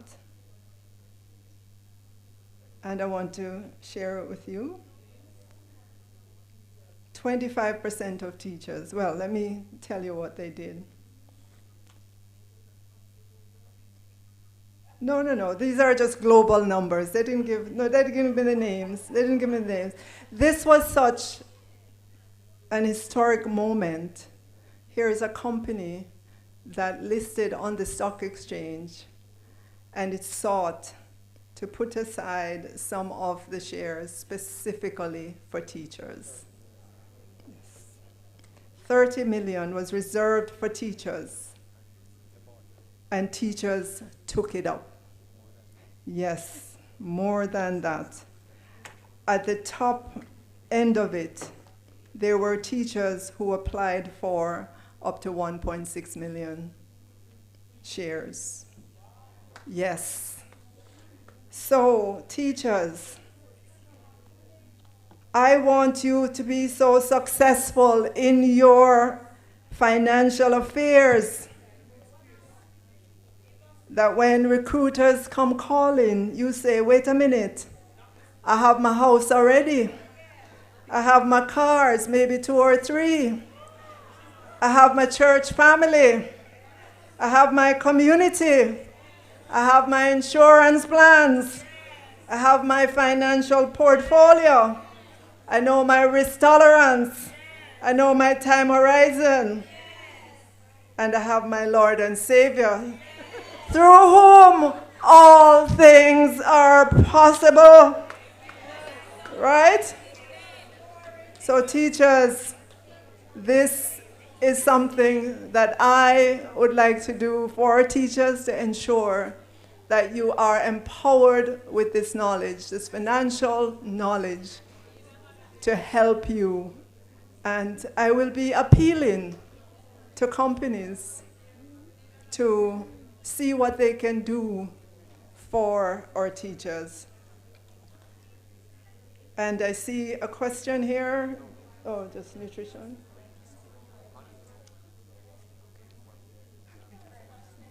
Right here. So, ladies and gentlemen, teachers all, in the broadest sense of the word, because you know the Education Act calls everyone teachers, whether you're a principal, a guidance counselor, or what, but teachers all. I thank you this morning for your attention. I tried to cover as many of the important topics that I think you'd be interested in. There are many more.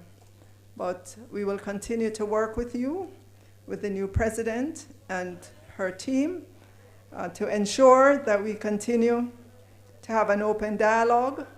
Yes, we know that there will be issues going forward, but the important thing is that we maintain a spirit of collaboration, of openness, and that when the JTA comes to us on a monthly basis with these issues, that we take them on with alacrity and get them resolved.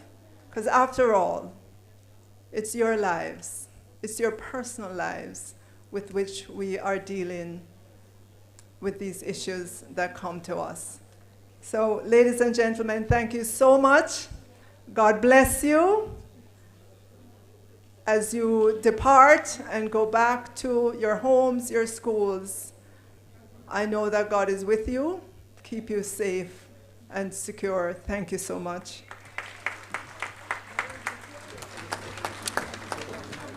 Colleagues, I did talk to us about the healthy round of applause. And so we want to thank our minister for being here along with her team and for sharing with us the information that she has just done. It is now your time. I see the number of persons behind the mic. I know you are aware of the time, and so in order to facilitate every single person, we ask that your question be so pointed. Please, I'm going to ask you to ask pointed questions.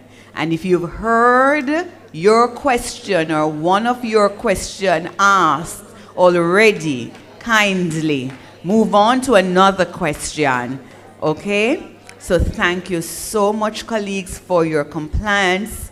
And I'm labeling the mics. 1, 2, 1, 2, 3, 4. 1, 2, 3, 4. So my colleague in the black will start, followed by Trustee Howell, then to Miss Rainford. Yeah. Yes, and then our colleague in the purple shirt. We're following each other clearly. Go right ahead. Good morning. just a moment, kindly remember, colleagues, we are stating who we are and the constituents who we represent. Go right ahead. Good morning, Nikisha Johnson, Blue Mountain Valley DA. All right, so I rise this morning to speak on the matter of salary deductions. For a while now at my school,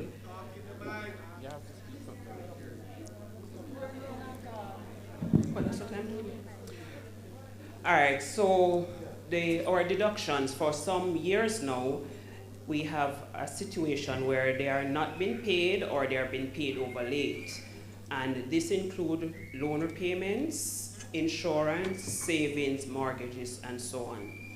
We have met with the ministry. We have met with the board.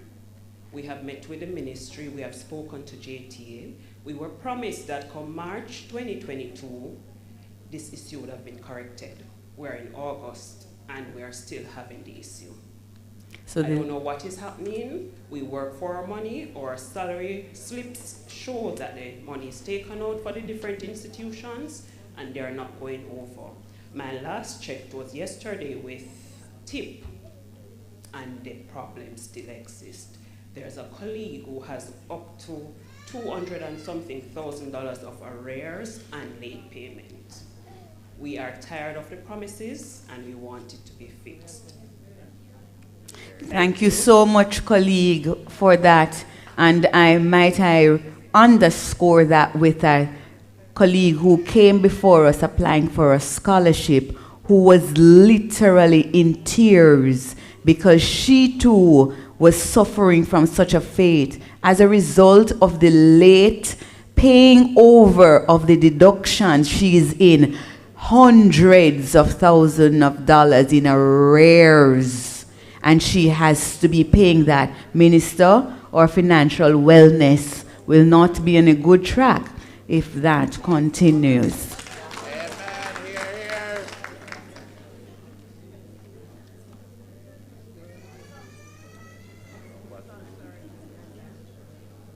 Should I comment? Go ahead. Minister will respond. And then I'm going to, Minister, could we take do an approach of, I take the 4 mics, the 4 questions, and then you respond to those 4, and then we go. All right, so Mr. Howell? Trustee Ray Howell. Madam Minister, could you state the number of teachers applied for vacation study leave? The number approved and the percentage approved to date.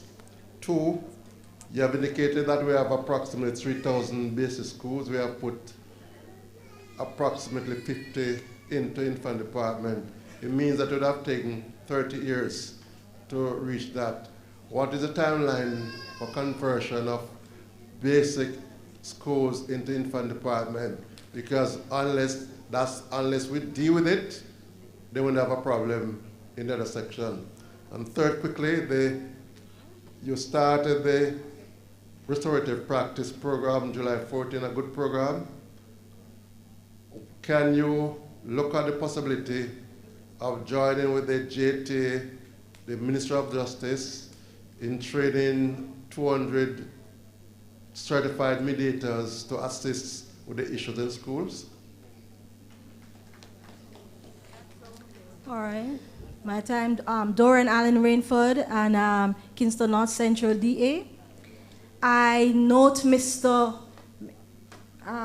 Minister, that you spoke to the matter of laptops. And I'm asking, as it relates to the high school teachers, the secondary school teachers, what time frame? I noticed you said soon, we are next in line. But what time frame, what exact time frame are we actually looking at?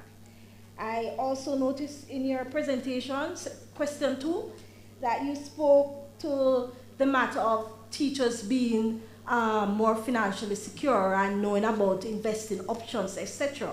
How can we invest what we don't have? Is there anything that will be put in place which will allow us to have the 2 houses and 3 cars? How can we do that?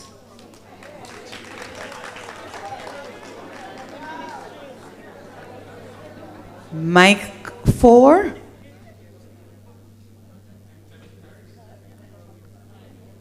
Clement Harris, President-elect West Kingston. Madam Minister, my two questions, and I have some recommendations. Why grade 4 PEP exam is being done so late in the term? Couldn't it be done a little bit earlier? Question 2, persons who are working on contract, wouldn't it best if these persons are retained this September in light of the migration of teachers? Why is the ministry refusing to deal with this matter? Why can't the ministry deal with Ministry of Finance in persons are working in clear vacancies and they are working on contract? The recommendation that I have, grade 4 exams could be held within the same 2 weeks of June 25th, 2023, in line with the grades 3 and 5 exams. Teachers on contract should be given permanent status because they are working in clear vacancies. Those are my recommendations. Please act on them.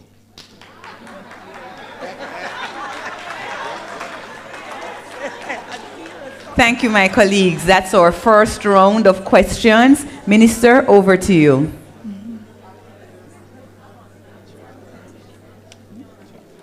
All right, thank you for all Minister, those questions. Yes.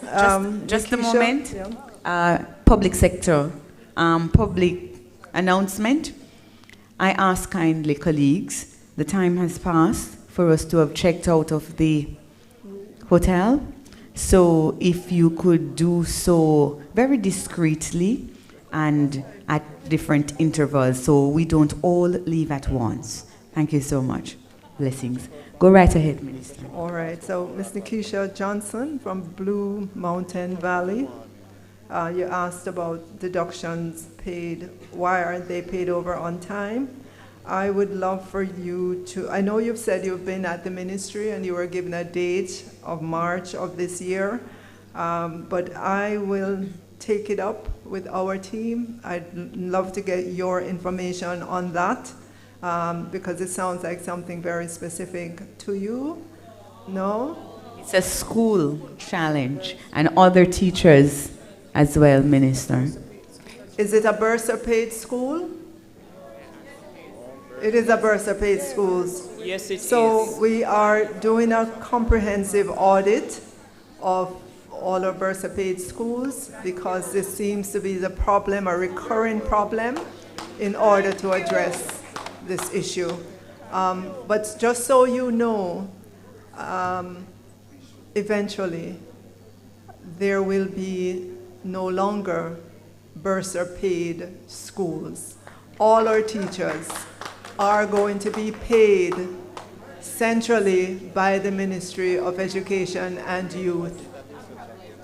And so many of these problems that you would have been experiencing over many years, once we do that, you should not be having these problems. And if you do have an issue, it would be resolved much faster than it is right now.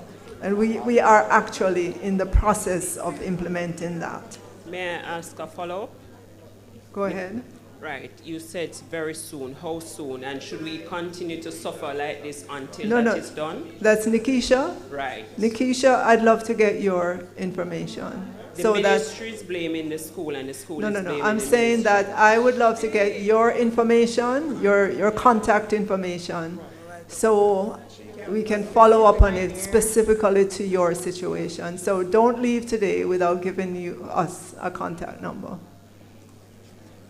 Another question, how many teachers are on study leave? Dr. Troop, you have those numbers? Yeah. Right. So we have approved 1,884 of our teachers approved for leave, and that breaks down into 605 on 8 months leave, 1,015 on 4 months leave, and 100 on study leave. And that is being done when we did the budget for that. The cost is a little over $3 billion to pay replacement persons for those. The other question relates to the modernization in the early childhood sector and our transition from basic schools to infant schools. We have more than that number in the system. How many infants? No. How many we have right now?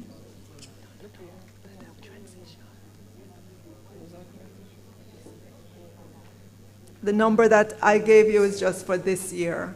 We would have started this transition some time ago. And I think when you look at the totality of it, we have, I think, over 200, like, infant schools. We'll get the number to be more specific so that we can be more accurate with you. But the number that I talked about was just what was planned, what was done last year, and it's an ongoing thing for us. With regards to restorative justice practice, you are asking us to train 200 certified mediators. We will continue to work with the Ministry of Justice on this restorative practice in our schools. It was just being rolled out in the last school year. It was very successful. And we will be sitting down to see how we can expand that program. And we will put on the table, as you suggested, training of certified mediators. With regards to the laptop for secondary schools, the plan, as was agreed with JTA, is for us to have 8,000 laptops this year.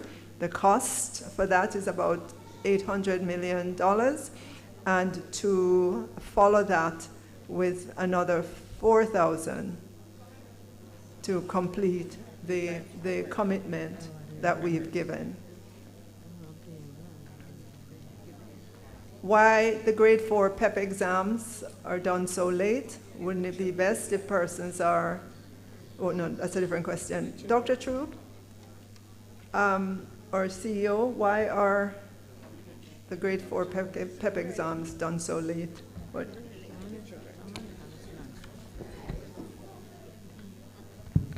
Thank you so much, Minister. Thank you, colleagues. Good morning, everyone. So the assessments really are done at the latter part of the school year to give our schools time to complete the curriculum. So it's a summative exercise, and the PT component of the assessment really is the higher order thinking skills.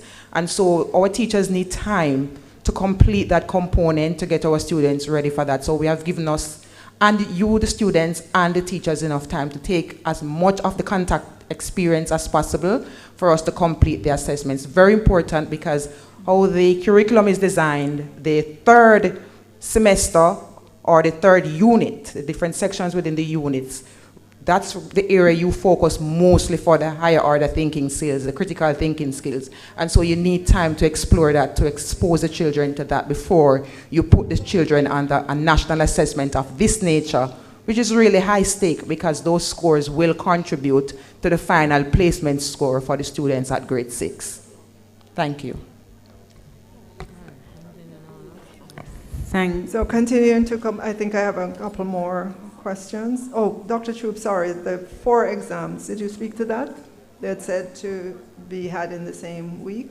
Is that what you just spoke to? Yes. Okay, all right. All right. And two other questions, Madam President. Somebody said, how can we invest what we don't have?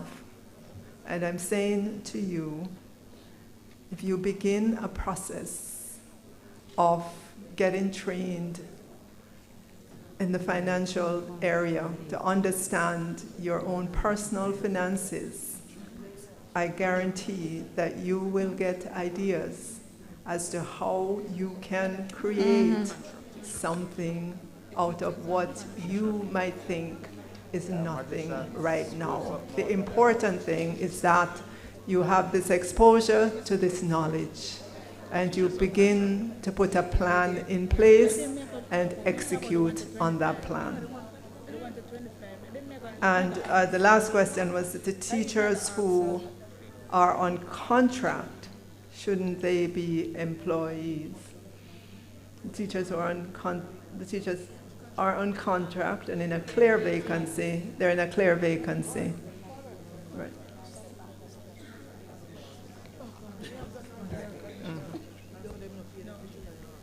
Okay, thank you, Minister. So once the teacher is in a clear vacancy, that is something that is managed at the board level. There are some boards and principals who tend to offer a contract with a clear start and end date as an opportunity to observe what the teacher brings to the table. Just allow me to explain what happens administratively, colleagues, on the ground. You may not agree with what has happened, but I'm explaining to you the decisions taken at the board level from time to time. So against clear vacancy, which I know some persons may not be in agreement with. Just a moment, Acting CEO. Colleagues, Dr. Catherine Troop is on the floor. She's providing a response to a question asked. Be good slaves. We will listen to same, and if needs be, we will ask further questions for clarity. We thank you for the respect that we will demonstrate. Bless you.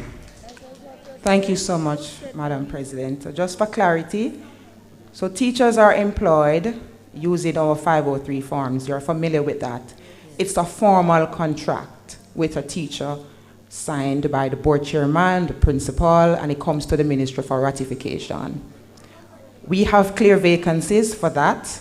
We do also allow our principals using the part-time facility or a temporary contract to use the 503 as well with clear start and end dates. In some instances, against clear vacancies, our boards decide to put clear start and end dates. Where that is done, the board has the opportunity to offer permanence at the end of that one-year contract or an opportunity for you to restart your contract against that vacancy based on your performance. So though you may be engaged against a clear vacancy, it is not an automatic appointment of permanence.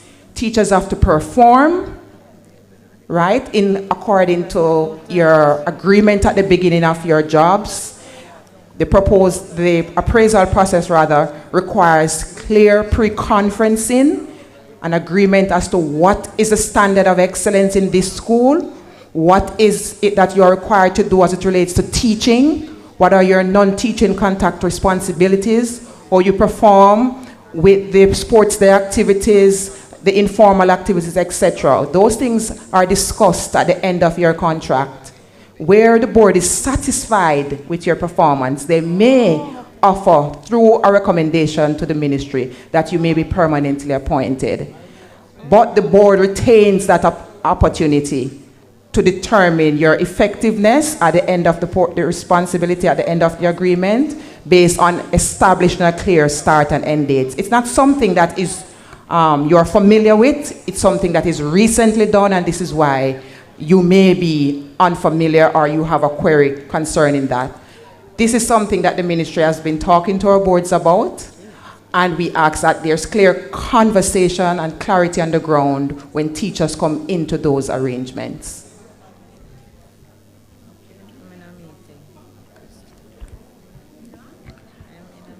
We thank you, Dr. Troop, for your response. Colleague?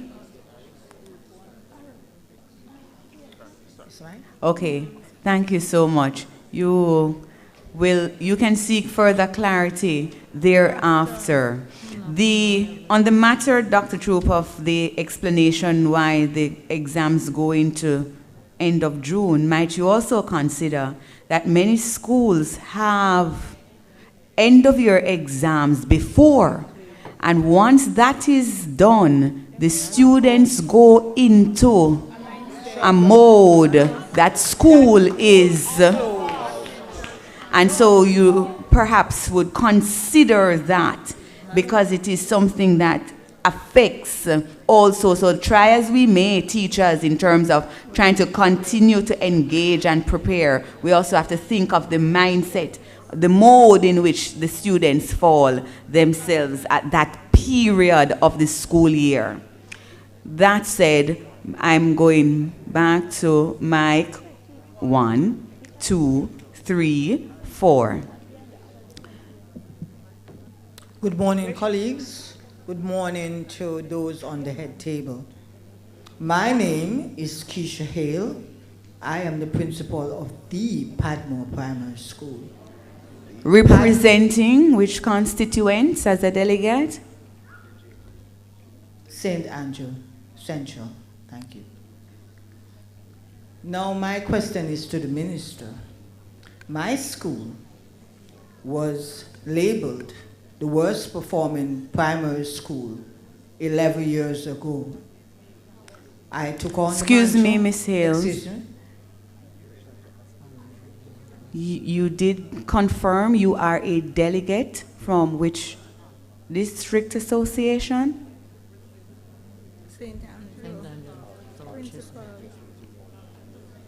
I'm asking the minister a question. No, ma'am, and I'm trying to ascertain. You are a delegate? No, I'm not a delegate.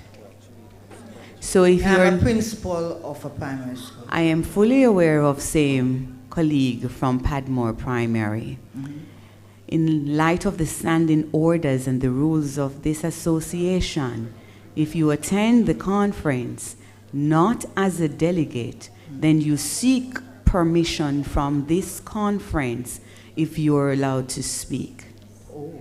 Yes. So can I seek permission to speak, Madam President? You may go ahead to seek the permission from the conference if you are allowed. Conference, can I seek the permission to speak? Yes, you can, but you have not yet sought the permission. I'm asking, that's what You ask if you can seek the permission. Okay, conference, I am seeking your permission to speak. Can I? All in favor? Aye. My colleague. And those who are against? The ayes have it. Thank you, Madam President. You may go right ahead. So my school was labeled the worst performing primary school 11 years ago. To date, I can tell you that the PEP results have shown that my school is now one of the best performing primary schools in Kingston and St. Andrew. I know you're aware of that, Mr. Minister. No. The problem I'm having is that as a principal, the remuneration for a small school like Padmore Primary, we have senior teachers getting more than the principal, okay?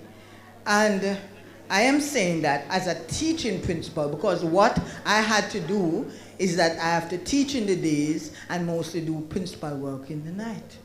So I am very demotivated because some of the teachers get more than the principals at a small primary school. So I want you to revisit this. That is one. Two, the ministry personnel came to my office and said to me, she cannot stay in this office. It's too moldy. You know, this office, she can't feel like the walls closing in. And I'm saying that what is the preparation to renovate a principal's office? Because you know what comes to the school, we can't do it out of it. Three, the inspectorate came to my school and inspected my school and recommended that the school be expanded. And until today, to date, none of the recommendations has been put in fruition. We are providing the goods. Our grade 4 and our grade 6 is on top, and I would like you to pay some credence to Padmore Primary. Thank you. Mic 2. A pleasant morning, everyone. All protocols observed. My name is Beverly Gustav. Miss Gustav, just a moment. I do apologize for interrupting you. My colleagues, we have gone past the extension sought previously of half an hour. We ask again for a further extension. Madam Might President, someone? Madam President, Garth Anderson, trustee, move in for another 30 minutes extension so we can thoroughly examine our colleagues from the Ministry of Education. Second. Thank you, Dr. Anderson. Can we have for the record the individual who is seconding saying? Beverly Gustav, seconded. Beverly Gustav from? Kingston Technical High School, South Central, DA, Kingston. Bless you, my colleague. Go right ahead with your question. Okay, starting again. Good morning, everyone. All protocols observed. My name is Beverly Gustav. I'm a delegate of South Central, DA, Kingston, a contact teacher for Kingston Technical High School. I have 3 questions, and I would like to keep them as brief as possible so that others can get their chance. Number 1. The sixth form implementation in technical high schools. In my opinion, the vocational section of the implementation should have started in grade 9 and not at grade 11 or grade 12. The grade 12 and 13, which I have seen at Kingston Technical, is not very viable. Also, I am a teacher of the Career Advancement Program when it was implemented, that is CAP. And what I have seen is what I am seeing in the schools today. There are persons in the school, students who are parents. They're not going to sit around for grade 12 and 13 when they have their children to go home to. You understand? So I am asking, and why I'm asking this, I'm a teacher of construction technology, woodwork technology, and industrial techniques. And this is what I have seen. The implementation of the vocational studies, it should start from at least grade 9 and not be in grade 12 and 13 when students are no longer interested in it. You understand? So, question number 2, the registration of teachers. For this is my opinion, teachers will become slaves of their profession. That is how I am seeing it. Why? Why teachers have to register when we are the basis of all other profession and occupation? I don't understand that. I am in architecture, so I understand why architects have to register. But I don't see why teachers have to register. I need some clarity on that. Question 3, the pension for people who are retiring this year.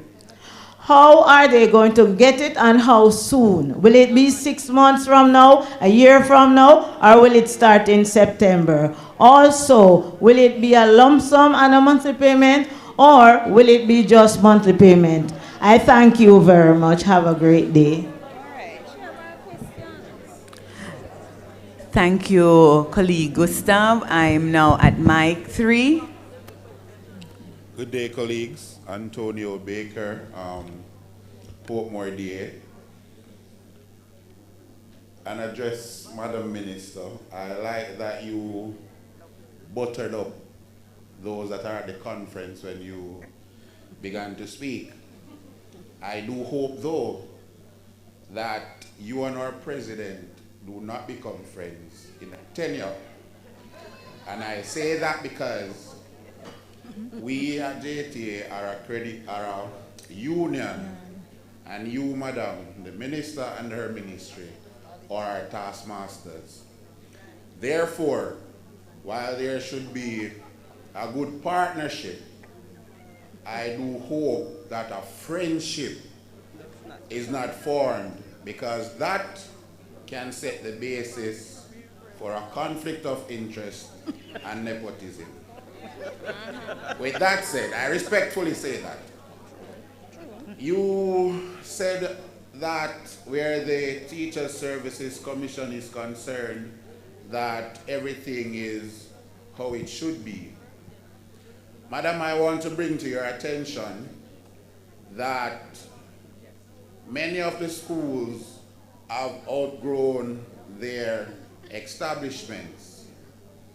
And because of this, there are many teachers now who cannot be employed to a post because the principals have been given permission to employ the teachers, but there are no post numbers for those teachers. And that is very problematic. You may know, as well as you might not know, so just to be sure that you understand the implications, I want to say this. There are many teachers who have worked for more than 5 years and they cannot get their leave. Yet, we are being given tasks to do, and if it is that we do not do our task well, we are graded down for them.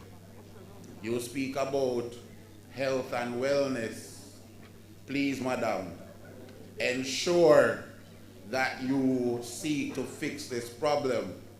To work in an education system for 5 years and some for more than that, and then be looking to go off to regather yourself and cannot do that is an injustice to educators that must be fixed.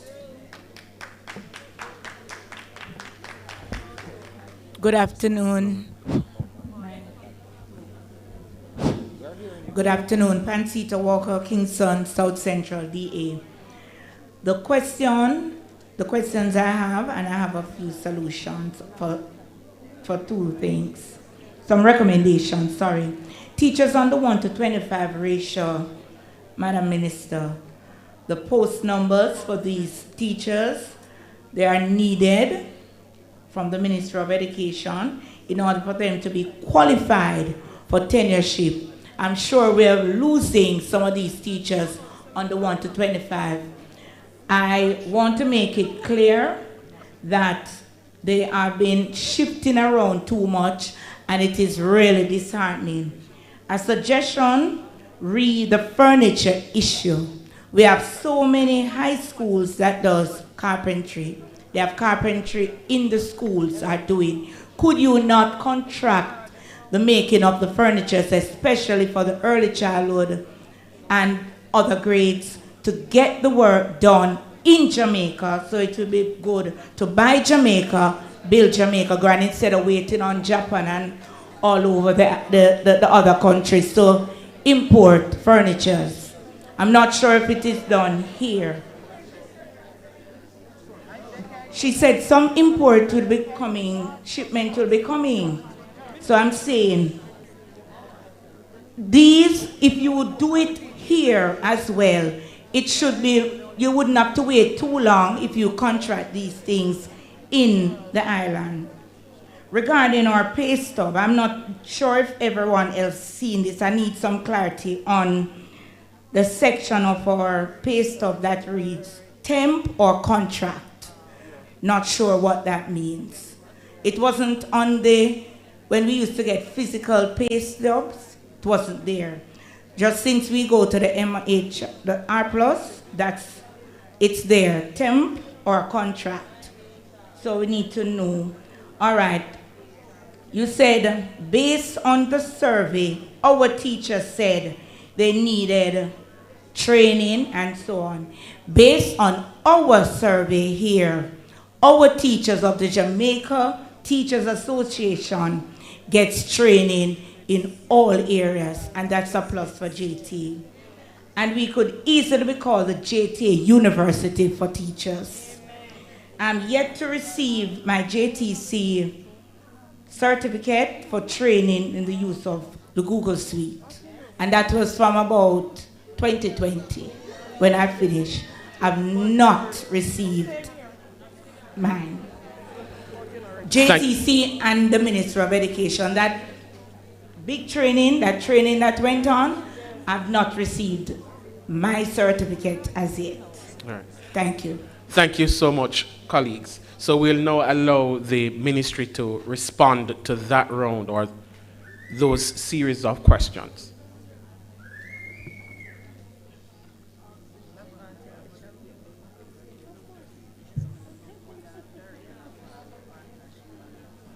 Okay.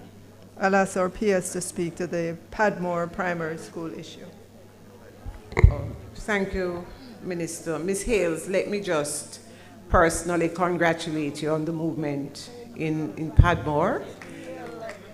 Yes. Well done. So you talked about a teaching principle.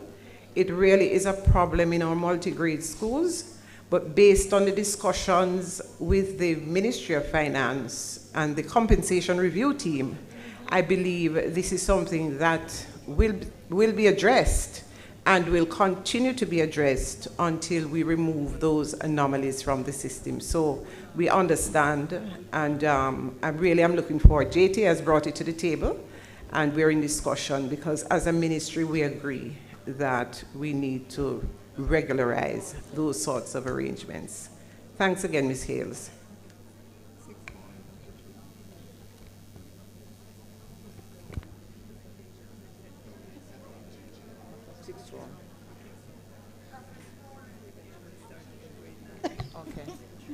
Okay, thank you, Minister. With respect to the Sixth Form Pathways program in our technical high school, you offered a recommendation for us to expose our students to the technical and vocational areas earlier.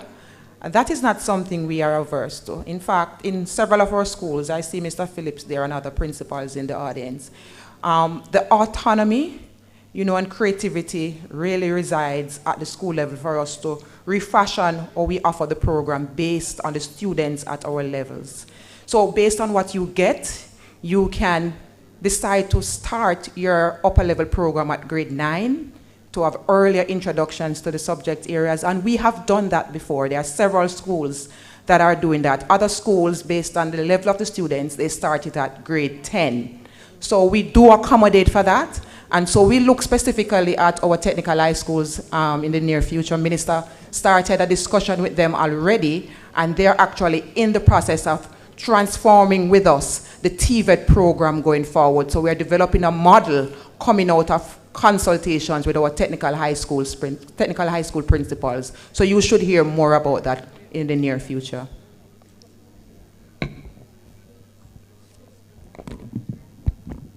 Pardon me a second, if I may just say something on what you just said, madam.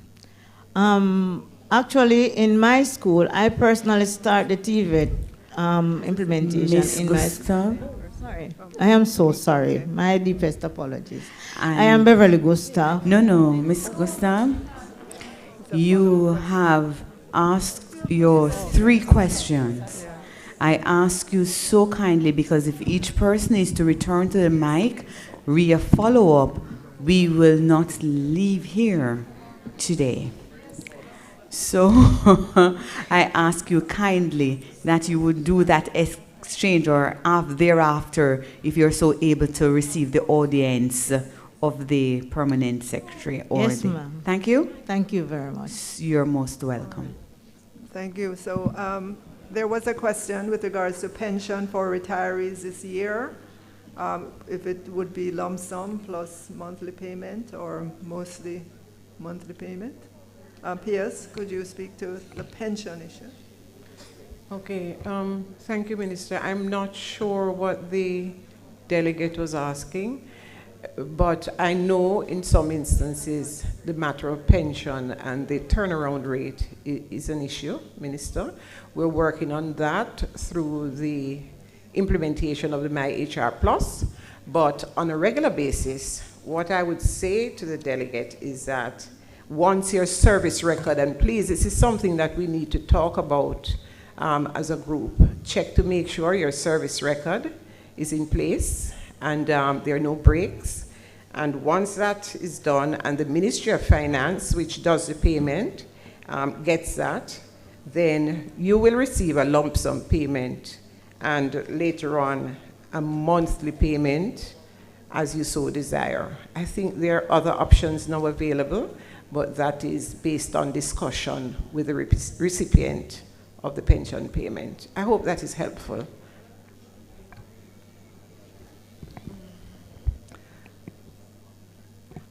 There was another, well, a statement, not necessarily a question, with regards to the registration of teachers. I didn't quite understand why it's felt that teachers will become slave of their profession if they're registered. So I didn't quite understand that. I'll move on to to Mr. Baker, I believe, from Portmore. Mr. Baker, you used the term buttered up.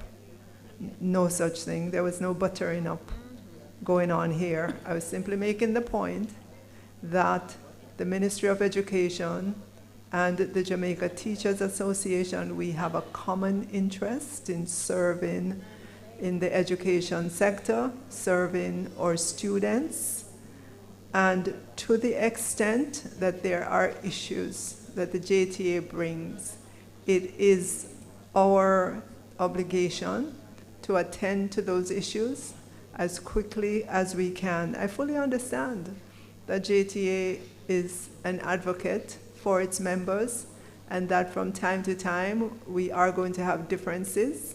The JTA will have differences with the Ministry of Finance and the Public Service, who is the primary source of the wage negotiations. But on other matters that the JTA brings to us about a teacher, about a school, there should be no difference of opinion. We should be getting those issues resolved as quickly as possible.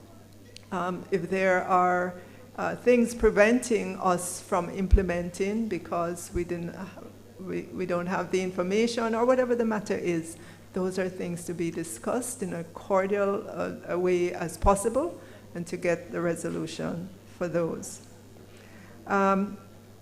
You touched on as well that many of the schools have outgrown their establishment, no post numbers for teachers, and many teachers would have worked for more than 5 years who cannot get their leave.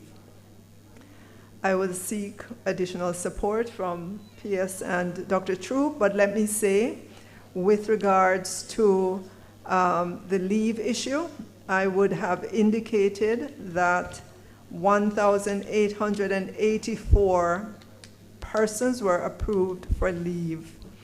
Of those, 605 for 8 months, 1,015 for 4 months, and in terms of study leave, 100.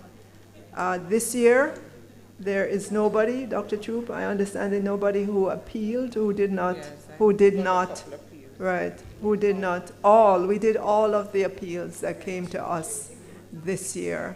Remember though, that on the issue of leave, it's a very local matter, meaning it's handled at the schools, right? So if you are in a small primary school, let's say, and you are one of 2 math teacher, the only, you can imagine that there will be some negotiations about the leave. But in general, I would like to know that our teachers are going off on their 4-month or 8 months leave.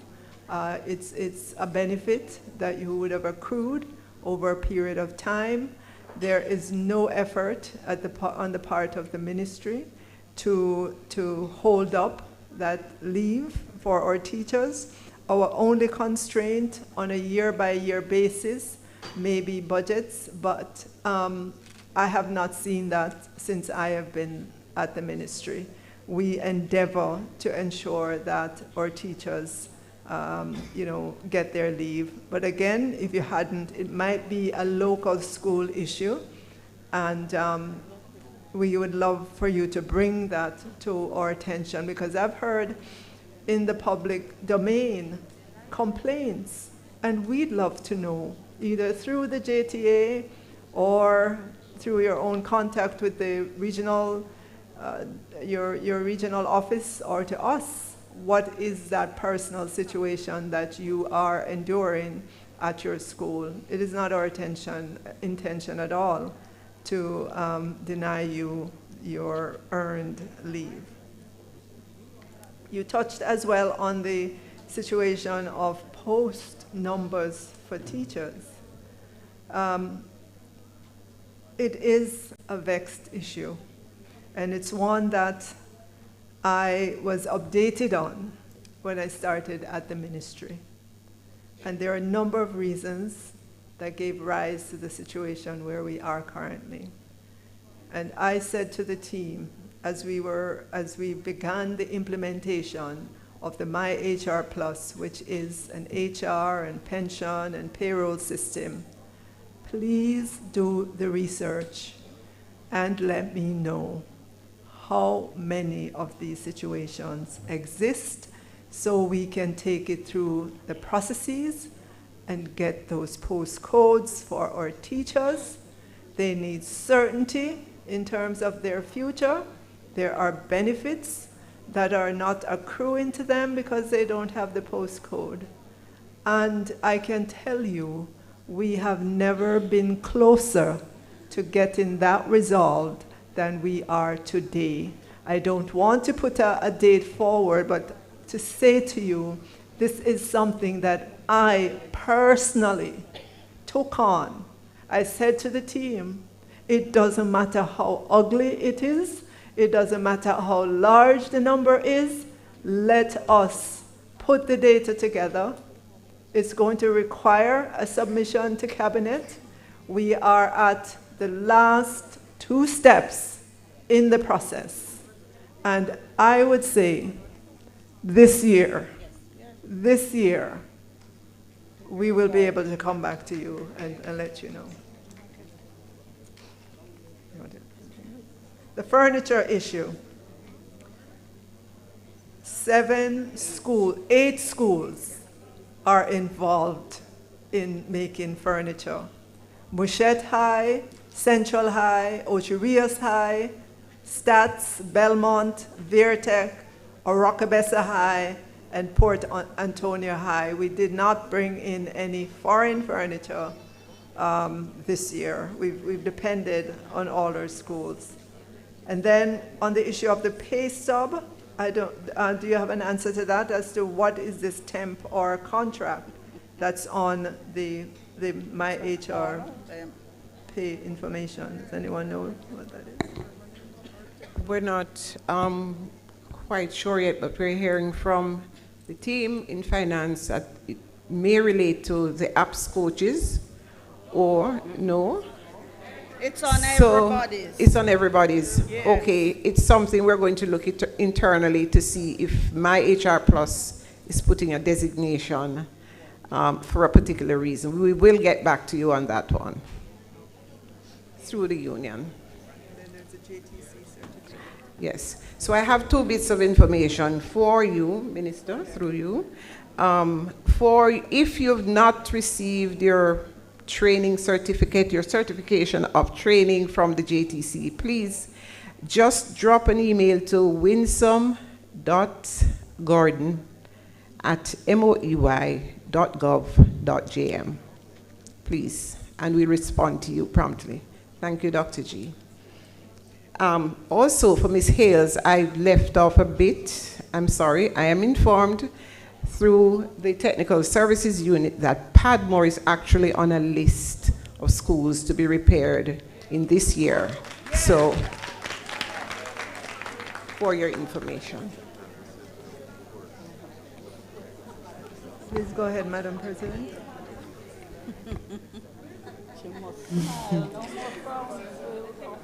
Okay, my colleagues, we seek an extension at this time. And we're asking colleagues kindly, just ask the question. I know how difficult that is. Yes? So I'm asking you kindly nonetheless for us to leave the preamble and to ask your questions kindly. Time is of essence.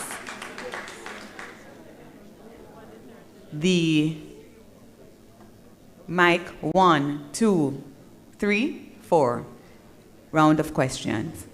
Good afternoon. Good afternoon. Yannick Dobson. Just a moment, Miss Dobson. I can't recall anyone moving. Suzette Baker Tolo, I so move the motion that this session be extended for 30 minutes. Seconded, Valda Finley, Granger. Thank you so much, my colleagues. Go right ahead, Miss Dobson. Brownstone DA, Delegate. Commendations to the Ministry of Education for undertaking the assessment of students beginning at the early childhood level, and we look forward to the data so that as APS coaches we can use that to drive our programs in the high schools. Coming to my question, this is my 5th year asking the same question. My word. What of the posts for APS coaches? We have been on contract for years and continue to be on contract. We are told that our posts are very important. However, biennially we sign a contract, and we too want some firmness and permanence within the system. Secondly, can we look into a database of some sorts to follow up with our students who would fall on Pathway 3, Level 3? We notice that when we interact with these students, they present intellectual and other needs which may cause them not to be able to function on the age-appropriate level. And it is a concern for us as APS coaches. What happens to those students when they leave our programs at our high schools? Thank you. Mic 2. Valda Finley, JP, President, Granger DA. Madam Minister, good afternoon. You almost persuaded me a while ago to refuse from accepting the invitation to take up early retirement after 32 years. But it was a fleeting thought. And I thank you for being here today that I can get to ask you 3 questions. 1, since we are being sent on early retirement, I would love that the ministry put in place a system that, bearing in mind that your NIS pension will not be until you are 65, that the ministry takes the responsibility to ensure that the teacher that is being sent off gets her pension almost immediately, perhaps 2 months, 3 months after going into retirement. I believe you can do that, and I am putting it in your court. 2, the question of being a school chairman. I am a chairman of 2 schools, and I'm being asked today to go in training organized by the ministry for school chairmen. I am at this function. It is known by the ministry that we have this function every year for 3 days. I would not be expecting the ministry to be organizing an event that may take in teachers at this time, Madam. I am just requesting that you look into it also and give us this 3 days, only 3 days for the school year. The third one is almost the same thing. Some teachers are called to training at this time. And the ministry knows that we have conference. Many of them are running out of here today to go into training online. Minister, please, I'm just asking. JTC has the training in place. I'm just asking, please give us this 3 days. Thank you, Madam.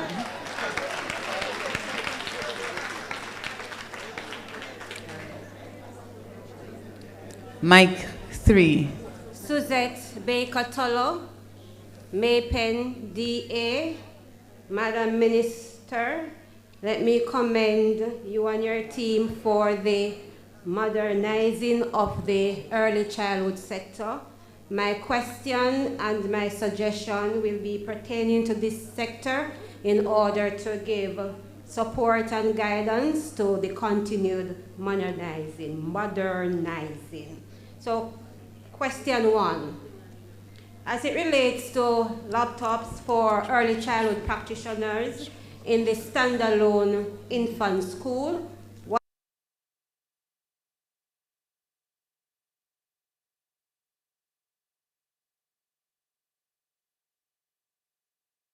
with human and financial support. I am putting to you, Madam, and your team that serious consideration be given to the provision of a certification grant to the infant school. I say that in the sense that our report, the things that needs to be done is going to cost us over $600,000. We just do not have that. Third, I have recognized that there is some shortage as it relates to trained early childhood teachers. I've been trying to get a teacher for over a year now. And seeing the latest suggestion that has been given in recruiting of teachers, I'm going to put to your team that this be also considered. We have caregivers who are very good at their craft. I am suggesting that something be put, a plan be put in place where they can move from the caregiver position to the teacher position along with training, in the sense that instead of moving from a level 2, level 3 to an associate and then a diploma, then a first degree, I am suggesting that if they have the required subjects or something be put in place, that they move from just caregivers, training right up to a first degree. It is just too long.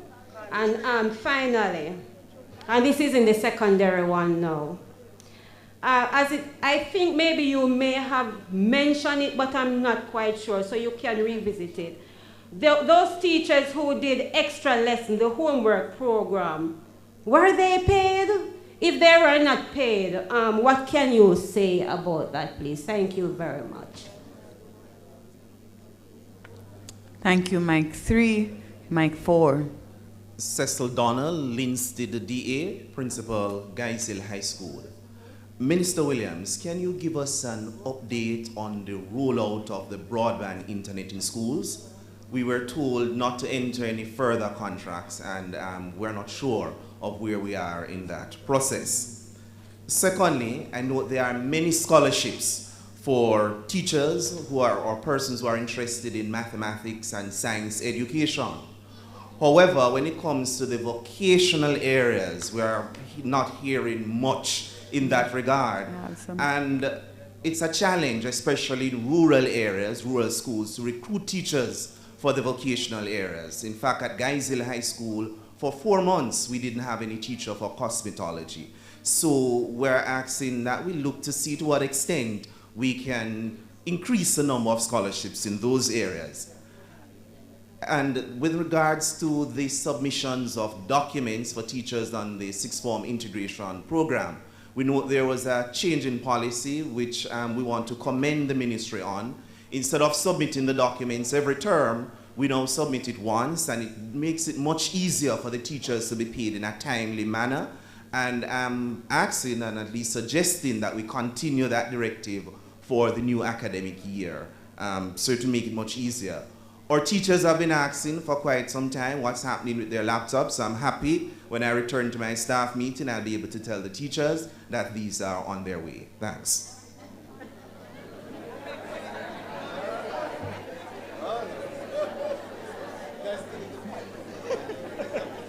Yeah. Okay. I hope on their way will be definitive enough a response for you, Mr.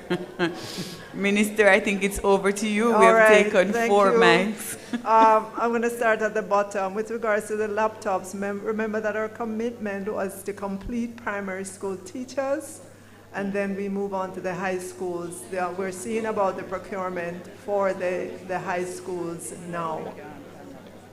As soon as that is complete, we will be sending out the vouchers to our teachers for them to redeem those vouchers and get their laptops.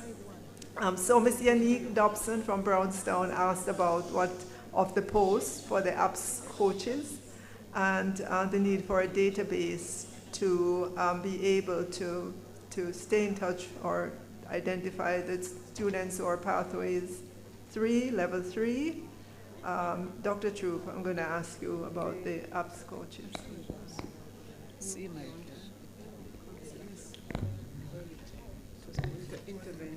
Okay, thank you, Minister. So we did implement the Pathways program for secondary school some time ago, Minister and team, and to support that, we did introduce to the system some coaches. So we have the student support pathway coaches, and these persons, for the most part, are seconded into these contractual posts. We have been consulting with the coaches, and the recommendation coming from them is that the system should convert these to established posts. The Ministry of Finance has asked us to review this as a policy position, and we would need to develop a cabinet submission, take that through the rigors, and then come back to the Ministry of Finance to make sure that there's a budget space for those established posts. So we will continue that deliberation, colleagues.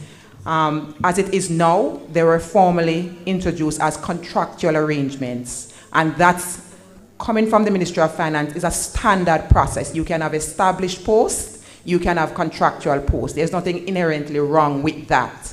It is for the ministry to review the significance of it, the long-term plan for it, and take a strategic position, which we will deliberate on with the Ministry of Finance. Thanks, Minister.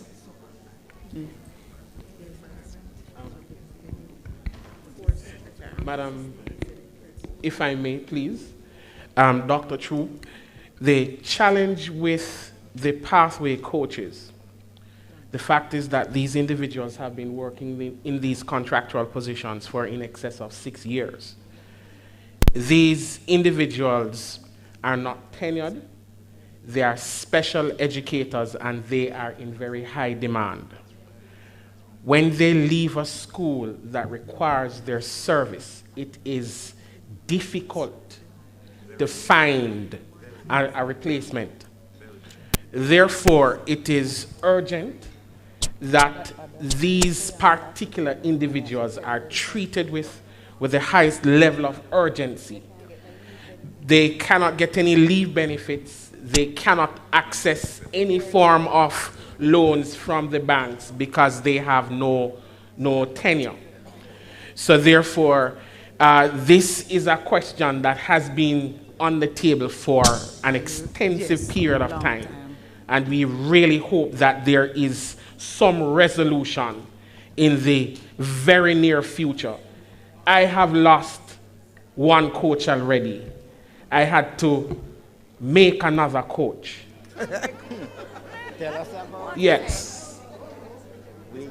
With a view of keeping that person in the position. These are the gymnastics that we have to do to get persons in the positions. So the position of our apps coaches, it's one that is urgent at this point. Thank you. Thank you so much, Sir President-elect, and we do appreciate your submission. And I'm going to ask our president at this time, we're going to add this to our monthly meeting, Minister, to keep the JTA up to date with the conversation. We will have an executive decision on this matter, and we will definitely get back to you. The fact that we're adding it to the JTA agenda, it means that we are going to pay, it's an action item, as PS just said. We are going to pay some attention to this matter. We do understand the critical skill set of those persons who serve in those posts.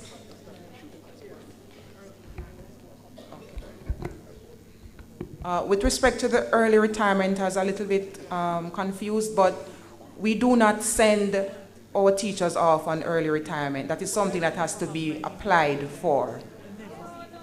The new pension scheme that was introduced increased the retirement age to 65, but that process is being incrementally implemented. So not everybody will go at 65.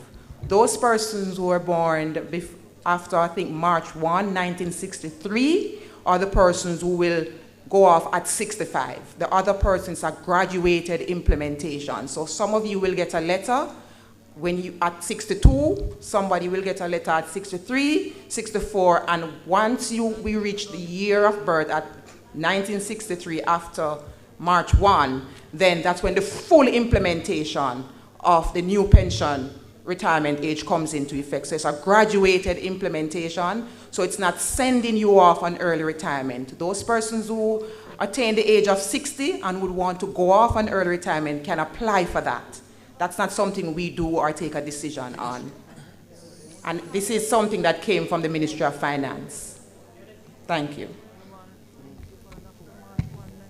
So in effect, no one can force you into early retirement. Nobody can tell you to go into early retirement.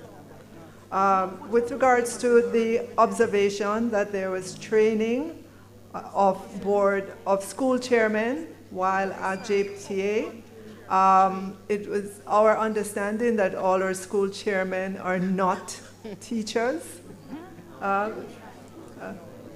normally teachers or school chairmen. Yeah, that's an anomaly. So to hear that we have a teacher who is a chairman, that really is not good governance in our school. Huh? It's not the same school. What do you mean? You are a principal and you're a board chair? That's not don't good follow governance. Oh, okay. Okay. All right. So yeah. Yeah, it's still an anomaly for you to be a chair of another school. Yeah, listen.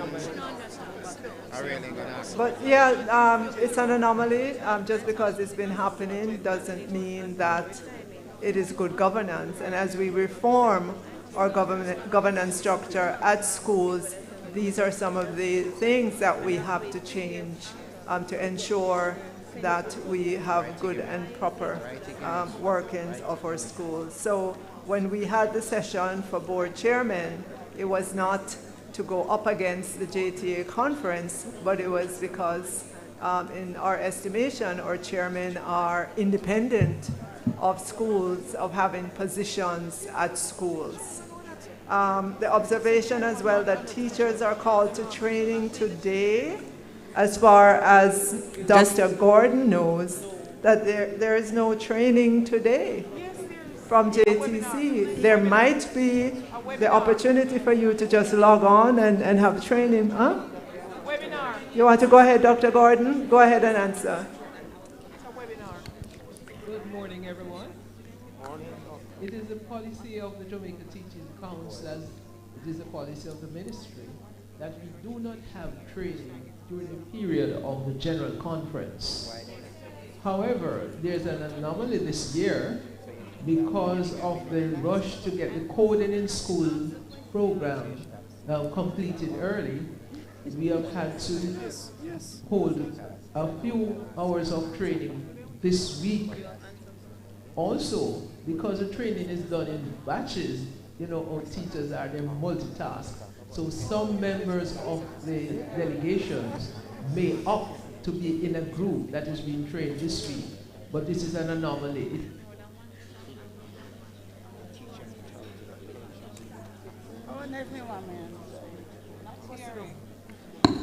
Her mic just went. She says it's an anomaly, not standard practice. It is an anomaly.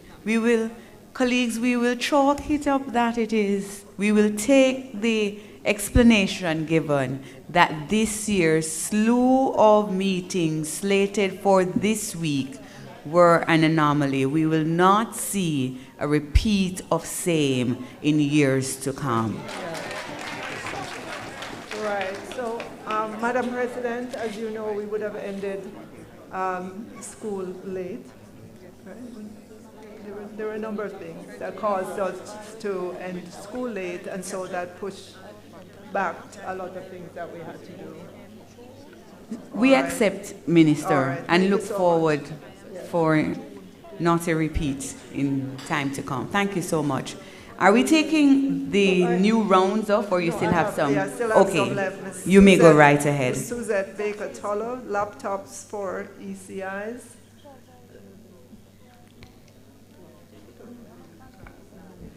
Okay, Minister. So we will make sure that our teachers at the early childhood institutions in our established infant schools, as long as you're in the government teaching service, you are entitled to your laptop under the heads of agreement. So as indicated earlier by Minister, we are procuring 8,000 devices for this financial year, and we will satisfy the gaps in the early childhood and primary division. Then we will move over into the secondary division. For next year, we will only be treating with the secondary school. We'll be completing that. The agreement was for 3 years for us to satisfy 25,000 devices in our system over 3 years. So we are in the second year of that agreement. We did approximately 9,000 last financial year, as Minister indicated the precise numbers earlier. We're doing 8,000 this year and another 8,000 next financial year. So all our teachers in the government teaching service will benefit. With respect to the early childhood certification, I'm really happy to hear, Minister, this on the agenda, because this is something coming out of our Early Childhood Commission, and that signifies that all our schools are up to standard and that the appropriate stimulation is happening at the early childhood level. We have committed to assisting our principals in ensuring that our infant schools and department are supported towards their thrust for certification. So we have put aside a budget this year for those schools that have been identified. You would have been informed by your education officer if you are on that list, because it has to be gradual. We selected those schools based on the assessment that was done by the Early Childhood Commission, and those schools that we call low-hanging fruits, you just need a few more things. We have identified about 30 of those schools or so, and those schools will get the resources that they need to ensure that they are certified. So we will continue to build that program out each year to assist you to get to your certification level with the ECC.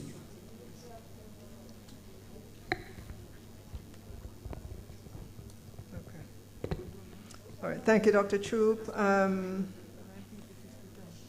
Did you speak to the extra list? The homework program where they paid? Yeah, that one.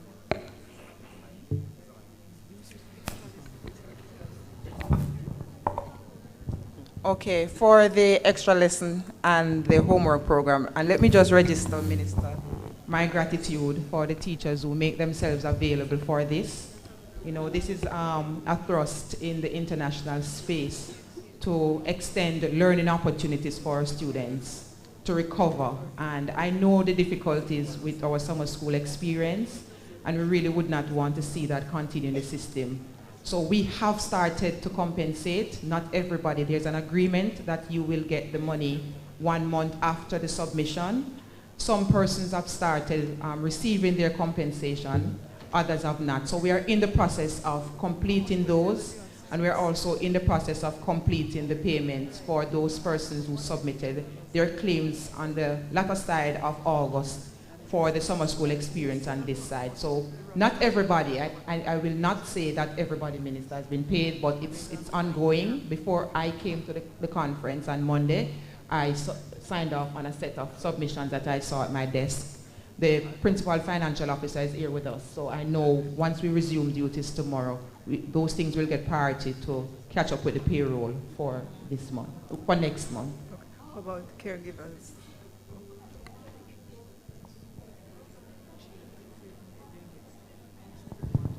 Okay. For the early childhood teachers, the caregivers transitioning, that is something we will have to look into because the Early Childhood Commission has some prescriptions with respect to the training of teachers treating with our students at that level.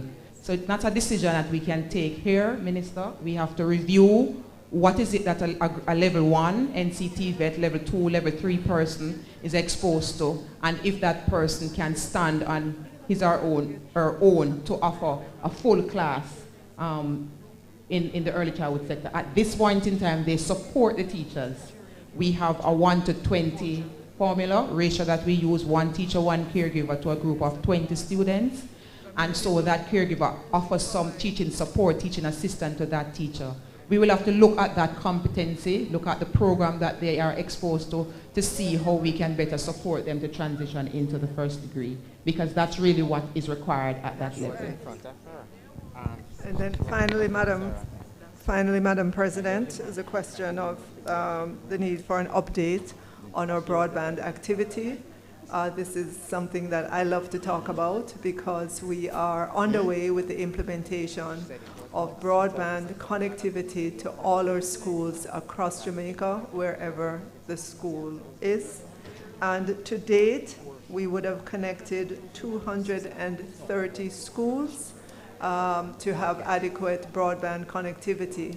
We have not yet indicated to the schools that they should disconnect from the provider that they have. We just want to make sure that the connectivity is working well, that you can transition, you don't have any problems, you understand because there's new equipment at your school and so forth. So this is where we are, and we'll be in touch with you to let you know when you're able to transition.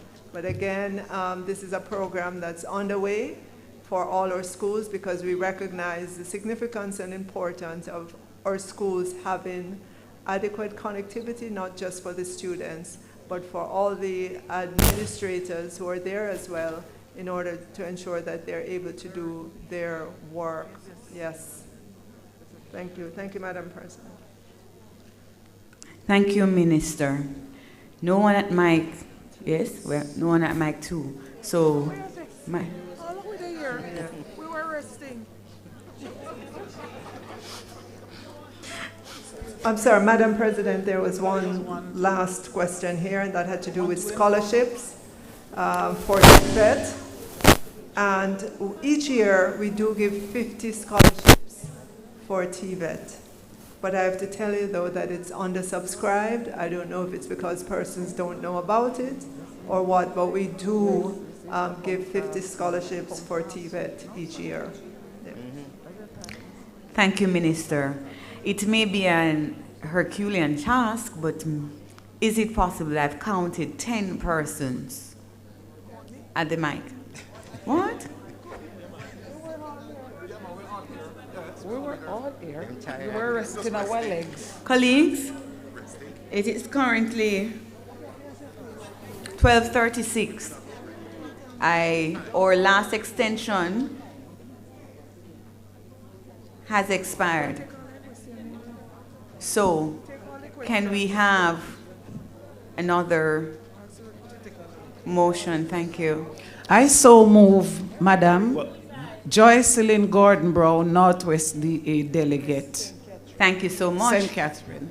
Mark Smith, Sasita DA, so move. Second. Thank you much. Half an hour. She did say half an hour. 30 minutes, yes. Yes. Mr. Smith, followed by, go right ahead, sir. Right. Mark Smith, once again, Sasita DA. I'd like to, of course, say good afternoon to everyone. We have some concerns in our education system that I think that need to be addressed forthwith. One of which, of course, is many senior teachers are having significant challenges being compensated for the work that they would have carried out because of internal delays within the ministry in paying these sums over.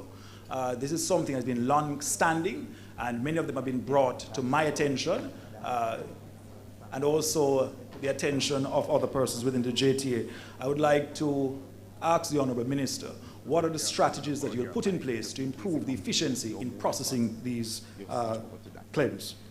The other thing I'd like to bring to your attention is the matter of the statutory deductions. Versapay schools, several of my colleagues have had themselves dragged before the courts because of a matter of the ministry not paying over those deductions. Now, this is a very serious situation, and it has disenfranchised many of our teachers who should be able to make claim to their NHT benefits, and they have not been able to claim them.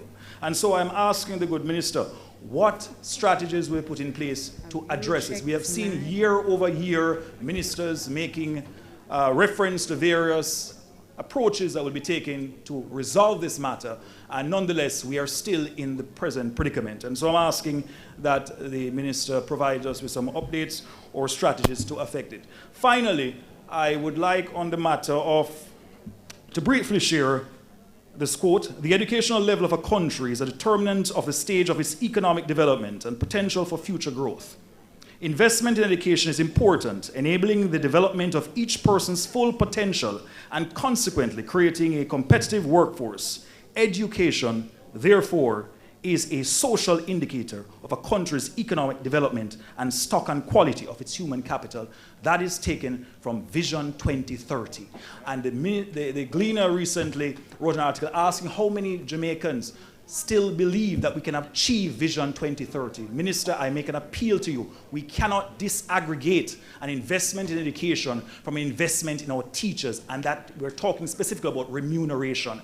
What we are seeing with teacher migration is symptomatic of a greater issue that we're having, and that greater issue is that our teachers are not adequately compensated, and so they're always going to be losing. We're always going to be losing our best and brightest teachers. And if we're serious about building a knowledge-based economy, it must start with ensuring we retain our best and brightest.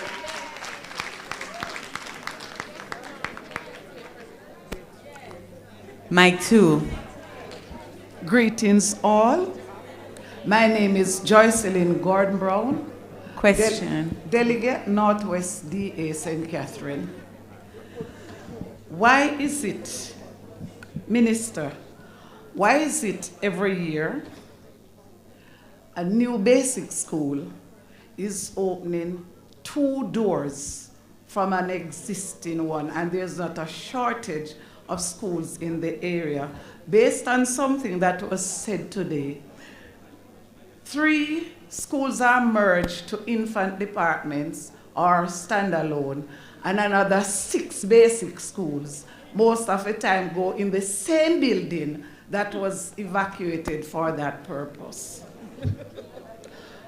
2, why a representative from the Early Childhood Commission is not present at these official conferences? I am not seeing the correlation between the Ministry of Education and the Early Childhood Commission in some aspects of the education system. Finally, could you please define an established basic school for me? Because I am attached to a primary school, a college-trained teacher, and I have not received my laptop. So I'm asking you, Minister, kindly to explain what is an established basic school. Thank you.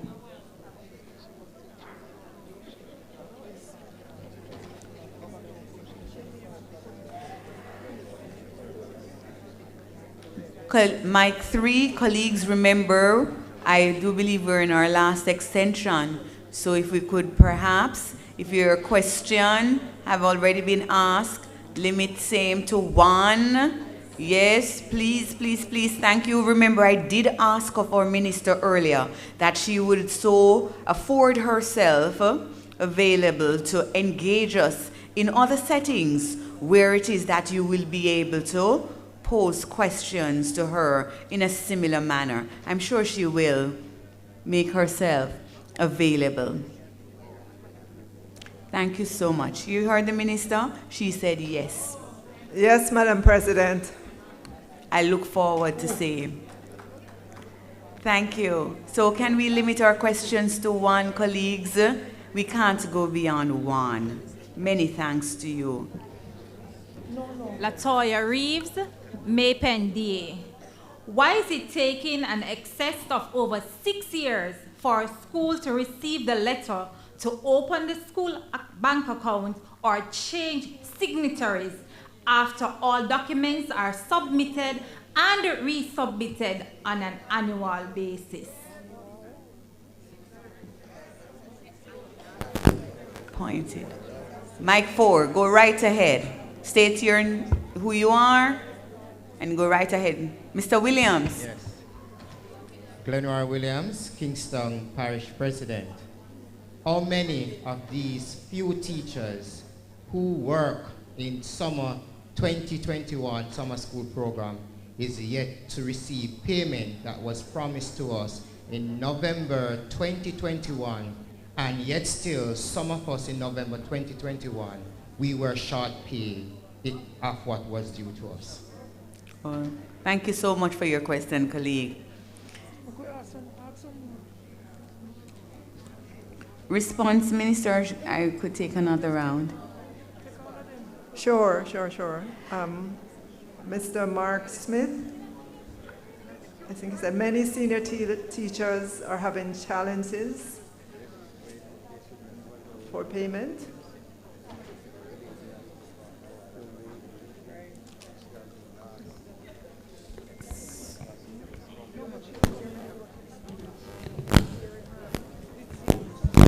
Okay. Good afternoon.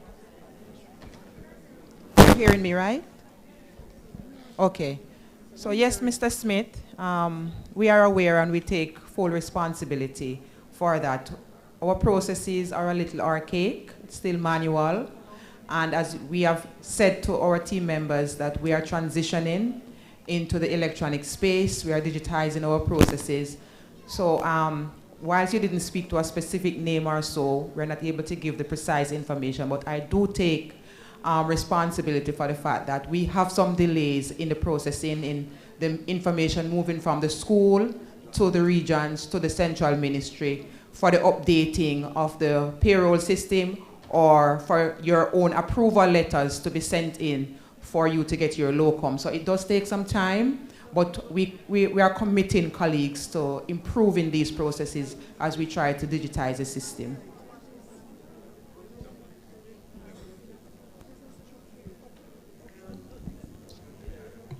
So Mark, in terms of those strategies, totally agree with Dr. Troop, with what Dr. Troop has said.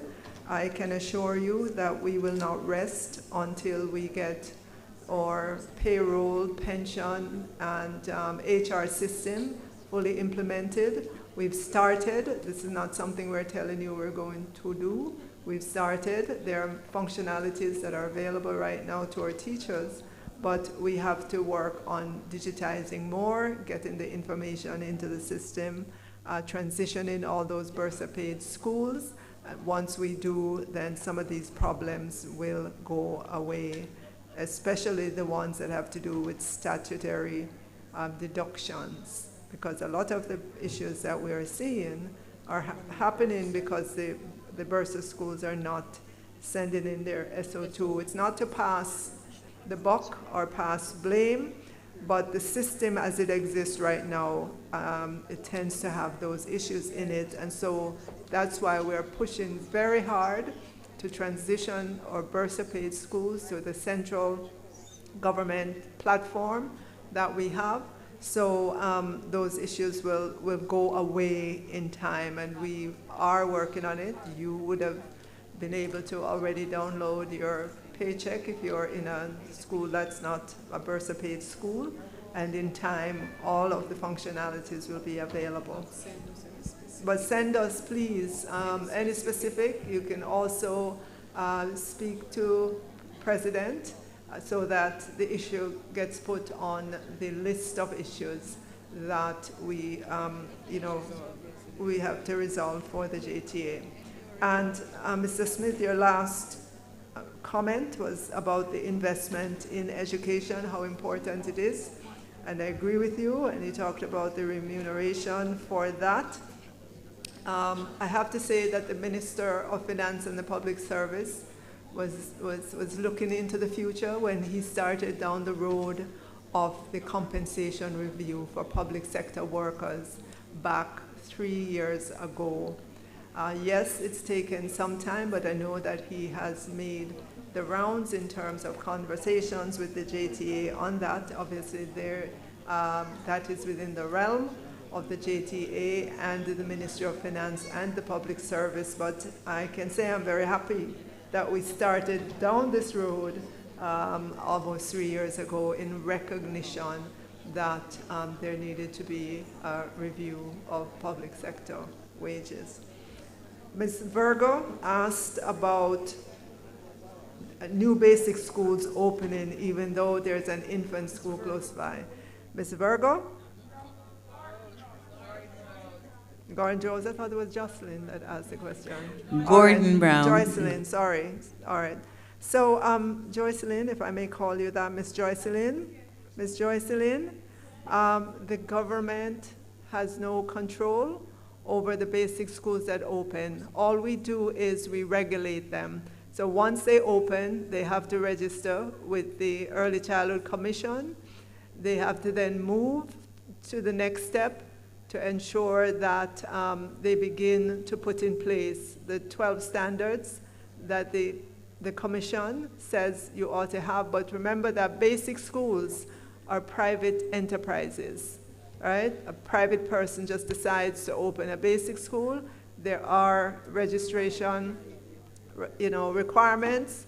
There are standards that they have to meet, but the government is not in a position to tell someone that they can't start a basic school if they're meeting all the requirements. What the government is doing and will continue to do is to create more infant schools, either standalone or connected to our primary schools. That's what we will continue to do. And with regards to the basic school, again, you talked about if you have not received a laptop. If you are a government-paid teacher deployed to a basic school, you are entitled to a laptop. And if you have not received it, then we should know. Please get that information to us. She's a government paid. If you are a government-paid teacher and deployed, yes. So please, either through the JTA, so that gets on our issues list and we can look into it, or to the region. There are a number of different ways that you can let us know that you haven't received it, and we will ensure that you do. The last one I have on my list, 6 years to open a school bank account. Wow, I find that incredible. It must have fallen through a big crack.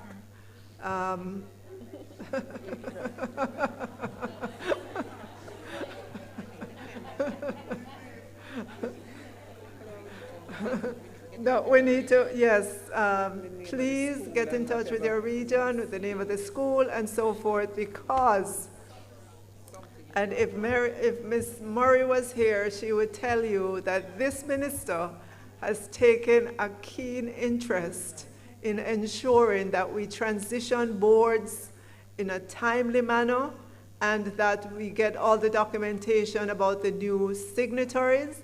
This business of a past chairman or a past chairman still signing for schools, that is not good governance practice at all.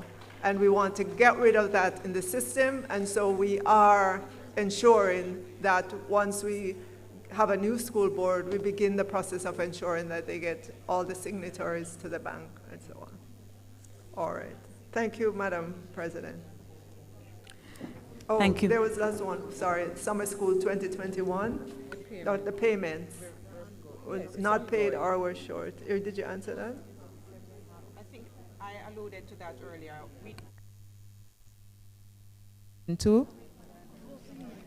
Are you hearing me now? Yes. I alluded to that earlier, colleagues. Admit to some is with payment for last year summer school. We really had some challenges with regularizing. We had an additional 4,000 teachers who came on board, and we entered into some challenges with being efficient in responding to your claims. We have paid up, Minister, majority of those persons. I think PS, if my number serves me right, in our last submission, we just saw 90 persons that needed to be paid. Those submissions were sent back for corrections to be made. And again, because of how we do things, it did take some time, but they are coming in and we are closing off that unfortunate period. And we really do not wish to see a repeat of this in our system. And you should see, for those who signed up for this year, that we have made some improvements in responding to your claims already. We divided the payment in two. Some persons submitted their first claim the second week of summer school, so we could get that on your August payroll, and then for the part of July, you'll get that. And we're working towards that. So colleagues, again, we apologize for this.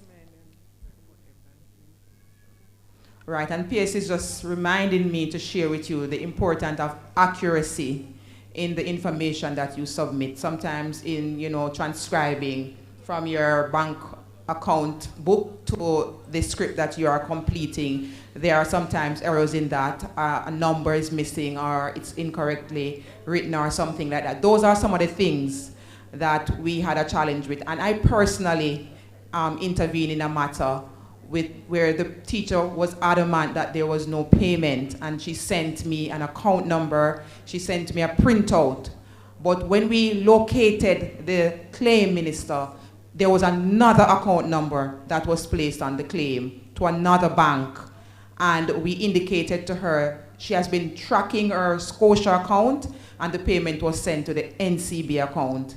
And that person called us repeatedly insisting, and it is upon locating her personal claim that we were able to say to you months ago that that money was sitting in her NCB account. So there are those challenges, and I personally intervened in that case, so I can reference it. Notwithstanding, we have had blunders in this matter, and we take responsibility for that. Thank you, CEO, Acting Chief Education Officer, Dr. Troop. Colleagues, we're in a bind. We can't extend the session. It's coming up to 1 o'clock, and lunch ends officially at 2. So we have 1, 2, 3, 4, 5, 6, 7, 8, no.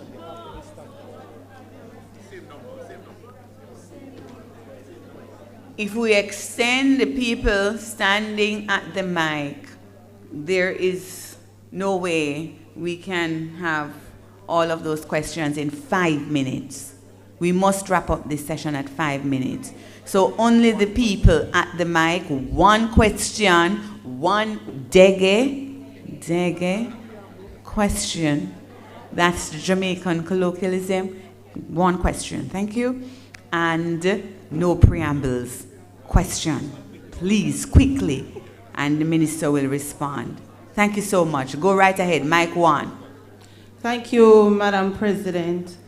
Honorable Minister, why is it that, Onyx Bowen, President of the St. James Parish Association, why is it that principals are constantly being asked to submit requests for furniture, and up to 8 years consecutively, and some schools are not receiving this furniture? Some of us do not know where the students will sit come September. I'm asking for support, for more support from the Ministry of Education for our primary principals. 1, and for the LEGS program, could we extend the age of 25 to include retired teachers, because sometimes we are not able to fill these positions. For the clerical assistant. Thank you. Thank you for your question. Mike 2. Laverne Johnson, Northwest St. Catherine delegate. Why is it that you apply for leave, you ask for a deferral, you get the deferral, and get correspondence from the ministry to say that it has been deferred. And 2 years later, you are called to say that you are not paid. And then you are told that you did not resume work. After 2 years, you defer the leave, you got correspondence to say you were deferred, and you are not anywhere, but then 2 years later, you get a call, you don't get any pay, and they say that you did not resume duty. And then when I checked my HR Plus, I hear that I broke service. Yes, so that's it. And I need a nice chair for a medical condition. Thank you so much. Mic 3. No. Colleagues, we just established that it was the persons who were standing at the mic that when I last spoke, from whom we will be fielding questions. I was here quite a while, trust me. While I understand that, sir, you were not even standing when I made my last set of utterances. He wasn't standing.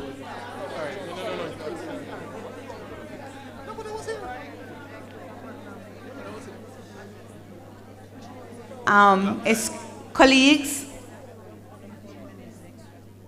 no one was standing behind Miss Laverne. I could not miss Mr. Darien.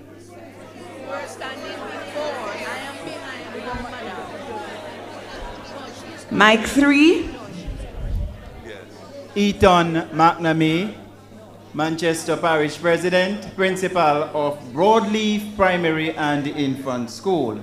Presently, Minister, we are in receipt of 300,000 Jamaican dollars to pay our cooks that we employ. Recently, the minimum wage increased. Excellent. Therefore, at this moment, I am finding it very difficult, extremely difficult to pay my cook, because when I do the primary calculations, I am $51,000 short, and that does not include the retroactive monies that I am told that I am to pay the cook, and also that which is to go to the NIS and the other statutory deductions. Please, Minister, can you advise me how to proceed come September?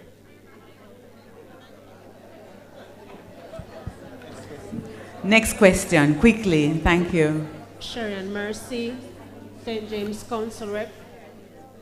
Tertiary teachers are not able to register on the JTC platform without selecting unemployed to proceed.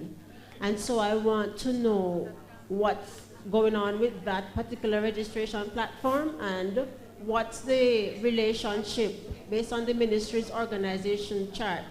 What's the relationship between the JTEC and the JTC? Mic 1. Good afternoon. Good afternoon.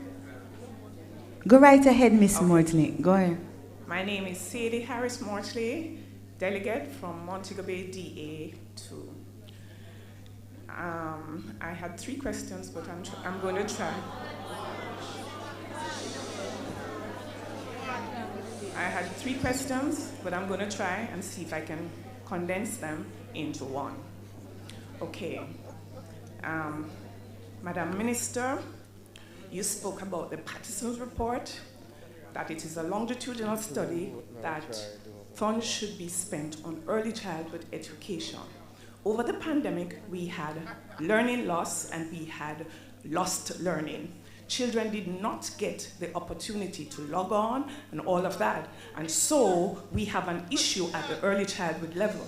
You spoke about assessment, And so, if the children do not get the skills and the concepts, our assessment for them, the assessment that you do at the 4-year-old, will not be effective, because we are going to find that the children will not be able to master the test. So what I suggest, what I put forward to you, madam, is that we do not do standardized assessment, we do continuous, authentic assessments.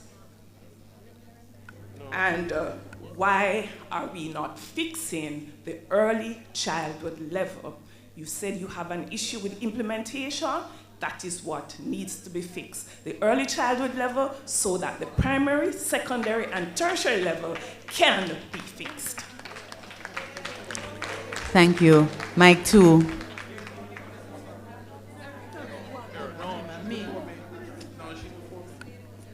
Madam Cecilia Grant Francis, retired principal, the president of the South Central Manchester Association, hereby seek permission from this conference to ask the ministry team question. Am I permitted, please? Annual conference. Thank you. Pause, kindly. In light of the consensus of conference to allow Mrs. Grant Francis to speak, we now take a request for an extension of the session. And please note, that means an extension, a reduction in lunchtime. I so move, madam, for 15 minutes. Joycelyn Gordon Brown. Thank you so much. And seconded by? Seconded by Beverly Gustav for 15 minutes only. Thank you, Miss Gustav. Mrs. Grant Francis. Thank you, madam. Go right ahead. Read the additional 2 years in schools for our students. I am personally in agreement with this initiative, but were the additional resources given to the administration? Were teachers in the schools given the training to equip them for the tasks given? Why were some schools that have certain facilities not been given the opportunity to let children from schools that don't have the equipment or the resources accepted there? I personally know of schools that were forced by the Ministry of, or told by the Ministry of Education that they must take on this task with the 2 years, but no resource, no training, they don't have the facilities. Thank you. Mike 2. Go ahead, my sister. No, we're at Mike. Oh, we're at Mike 3. I'm so sorry. Mike 3. Norman Johnson. Whichever. Good afternoon, everyone. Halima Jackson Wilkins, East DA, Kingston, Principal Wilbert Stewart Basic School. Delegate, thank you. My question, I understand that in revisiting the foundation, we could hold dear to the fact that over 3,000 basic schools are here in Jamaica, and we represent a greater percentage of children age 3 to 5 in comparison to the infant schools. And though we are we are private institutions. I am asking the ministry and their team if they could perhaps look at us and give us some of the crumbs, because we sometimes feel like the ones who are neglected, and so we need, because of the number of students that we cater to, so we make an impact. Our contribution is significant.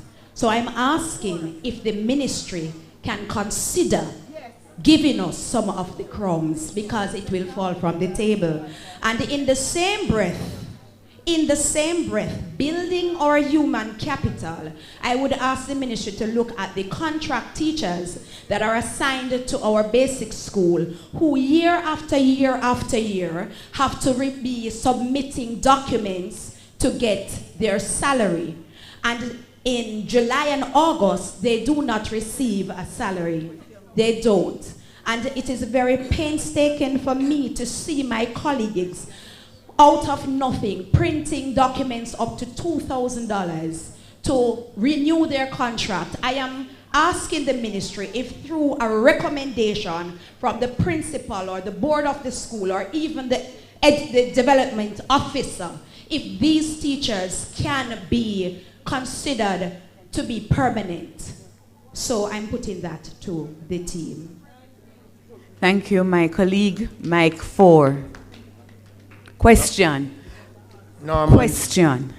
Norman Johnson, White House DA delegate.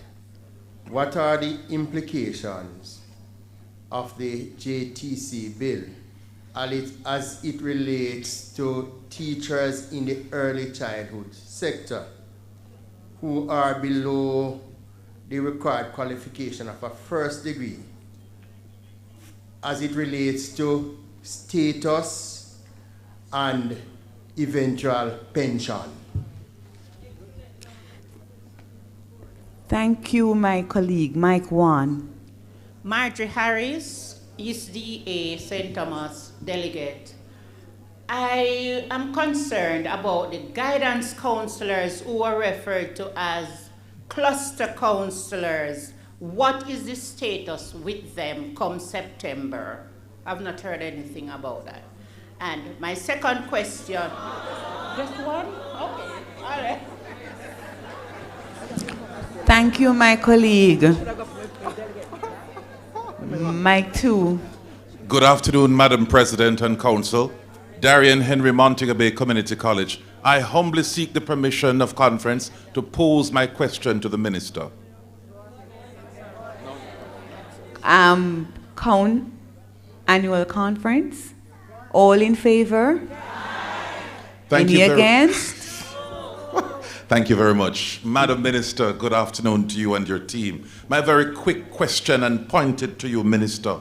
What is the status, pursuant to the development agenda, what is the status of the higher education policy? Quite a bit have been said this morning about the lower levels of the education system, but what's happening there? And second, there's the burning issue of regularization of posts in that sector. What can you say about that? Thank you.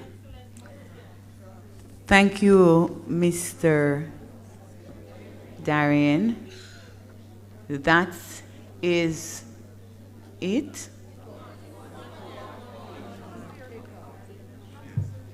I was waiting, madam. Ms. Williams. Top of the morning to all persons on the platform. My name is Audrey Williams, Delegate Kingston, retired principal. Now, bureaucracy takes a lot of things and takes away important things that could be done. I want to say I'm not sure of the policy as to tertiary to children who are not passed, but persons would have been prevented from doing their examinations and all of that, if not for the intervention recently of the Ministry of Education, 2PS Maureen Dwyer, who assigned Dr. Benjamin. So students will now graduate, 10 students, this November. I'm asking the ministry to continue with that example so children or students are not deprived. Thank you. Oh, it was not a question. Thank you.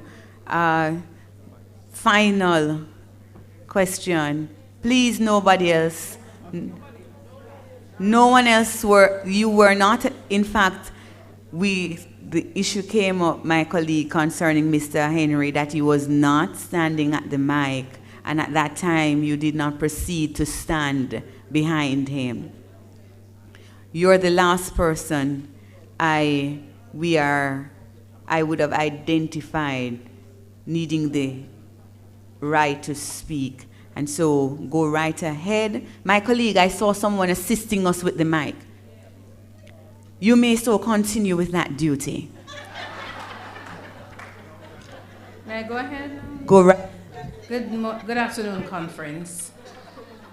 Julie Winter Robertson, Delegate Sisito. I have heard much being said about the laptops for the primary and the secondary. We haven't heard anything from the tertiary sector. And also, why is it that the laptops that are being issued to the teacher, being a part of the heads of agreement, teachers are being told that if you are leaving the system, you must leave the laptop? Thank you. Thank you, my colleague. Okay, we will now allow the ministry team, led by the minister, to respond to those questions. Thank you, Madam President. I'll start with the last one with regards to the conditions surrounding the laptops. It was part of the agreement that was struck between the JTA and the Ministry of Finance, the Public Service, and the Ministry of Education and Youth. Somebody asked a question earlier on about the modernization in the early childhood sector, and I just got the numbers. Between 2012 to 2020, 321 infant schools and departments were created. In 2020 to 2021, even during the year of the pandemic, we still were out there creating. 17 schools were created. And for this upcoming year, 40 are slated to be created, departments or standalone. And we actually have started already, and the budget for that is $322.5 million this year. I'm going to ask Dr. Troop to speak to the questions that Mr. Bowen asked. The principals were submitting requests, Ms. Bowen, sorry, for furniture. It sounded as if she was saying year after year after year. And then the LEGS program as well, the extension of the age. Okay, thank you, Minister. So annually, colleagues, we do an assessment of our schools in terms of what is required for you to have a smooth startup. And that includes an assessment on furniture. It also includes an assessment on textbooks or workbooks and so forth. So it's an annual exercise. That's known and to the system, so it's not anything out of the ordinary. We do this so we can cost our budget. We do this so we can make projections. We do this to respond to the critical areas. You know, there are some schools that may have challenges with termites that we would not have on the projection coming out of the assessment previously, and so we have to make some changes to the plans so you can be responded to given your situation at the time. So that's what we do. We know that we should have a conversation with you before the start of the school year. We had the conversation about infrastructure in terms of the expansion plan, fencing, sanitation, electrical, and the critical repairs recently. We will be convening that update for you with respect to the furniture. We have seen some schools receiving and sending in their expressions of gratitude for furniture for this academic year coming. So you will be hearing from us so you can get your precise updates. But that's what we do. As Minister indicated, as we transform the system and digitize, you will not be asked in very short order to do this. We will know from going on to our central management system, our EMSIS system, what you need, when you need, and that also will apply to your textbook assessment and also to your infrastructure upgrade. That's how we are transforming and modernizing the ministry, and we crave your patience with that. For the LEGS program, this program really operates with some instructions and directives from the Ministry of Finance with respect to the age group and the age band. But for that person who asked a question, let us talk after this meeting. We could look into your particular case, because we do understand the challenges on the ground. It's not a lot of money, and so you may not be able to attract many young persons. So we want to look into your circumstance so we can be responsive. And Pierce Laverne said she applied for leave. 2 years later, she was told that she did resign, she didn't get any pay, that she broke the service. It sounds like Laverne, we need to bring let me Laverne just publicly in, yes. apologize to you for that. And I can reassure you that we will adjust the records and your service will remain intact. That's an administrative blunder. Perhaps from my experience with interacting with files, an officer may not have enclosed your deferral letter, and that did not change the instruction that was sent to the accounts department. And so that's perhaps why you had the experience you did. So we will definitely respond to that. I'm asking you to just speak with your regional director immediately after this so we can rectify that matter. I really do apologize for that. All right, and then Pierce, there's the issue of the cooks in schools. I know that we have 1,400 cooks all across our schools. Their positions need to be regularized. If we could get an update on.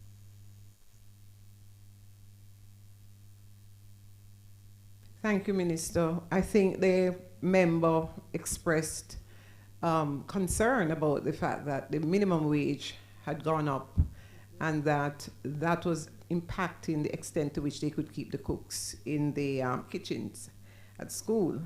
That we have taken into consideration, and an executive decision has to be taken, which we will go to cabinet to get approval for, because you will understand that there are budgetary implications. So that will be on the agenda, Dr. Troop, as soon as we get back to our meetings with the JTA. Once we have all the information together, then we go to cabinet for approval on that. In the meantime, if there is a specific school or schools that will need our support on that matter, please let us know. Okay. Dr. Gordon, can I ask you to speak to the JTC not allowing someone on the platform without them saying that they're unemployed? And what is the relationship between JTEC and JTC? Thank you, Minister. I do not understand the question about the registration, because all teachers are allowed on the platform as long as you have your TRN. So I do not understand the question. With respect to the differences between the Jamaica Teaching Council and the Jamaica Tertiary Education Commission, the Jamaica Tertiary Education Commission is a body set up to give oversight and regulatory support to the higher education division, the higher education subsystem or subsector of the education sector. In respect of the Jamaica Teaching Council, and note it's a teaching council, it has the responsibility to give oversight to the teaching profession, ensuring that it's regulated, that there is adequate amount of professional development. It advocates for the profession and recognizes and awards excellence. So there's a difference, major difference between the two institutions with different target. We have different target groups. Thank you, Dr. Gordon. Somebody also asked earlier the status of the higher education policy. We're happy to note that we have completed a draft policy on this. We've gone through consultation. The next step is to get that policy finalized, and just within the last 2 weeks, we would have gotten approval from Cabinet to name a council for JTEC to see to the work that's to be done. There's also the question of regularization of the posts, and you'll be happy to know that we are treating with this. I don't know, yes, we are actually treating with this for JTEC, and we've been giving letters to the colleges. We need to go to cabinet. Come and talk about it. Come. Oh, Dr. Benjamin, give her that phone. Yeah. Dr. Benjamin is going to add to this. Good afternoon, everyone. As it relates to the regularization of the post for the tertiary sector, submission, Finance had already agreed to provide the post numbers because the volume of posts was not significant. And so that submission has been made through our organizational development unit, and we're just waiting on the list of post numbers to be provided.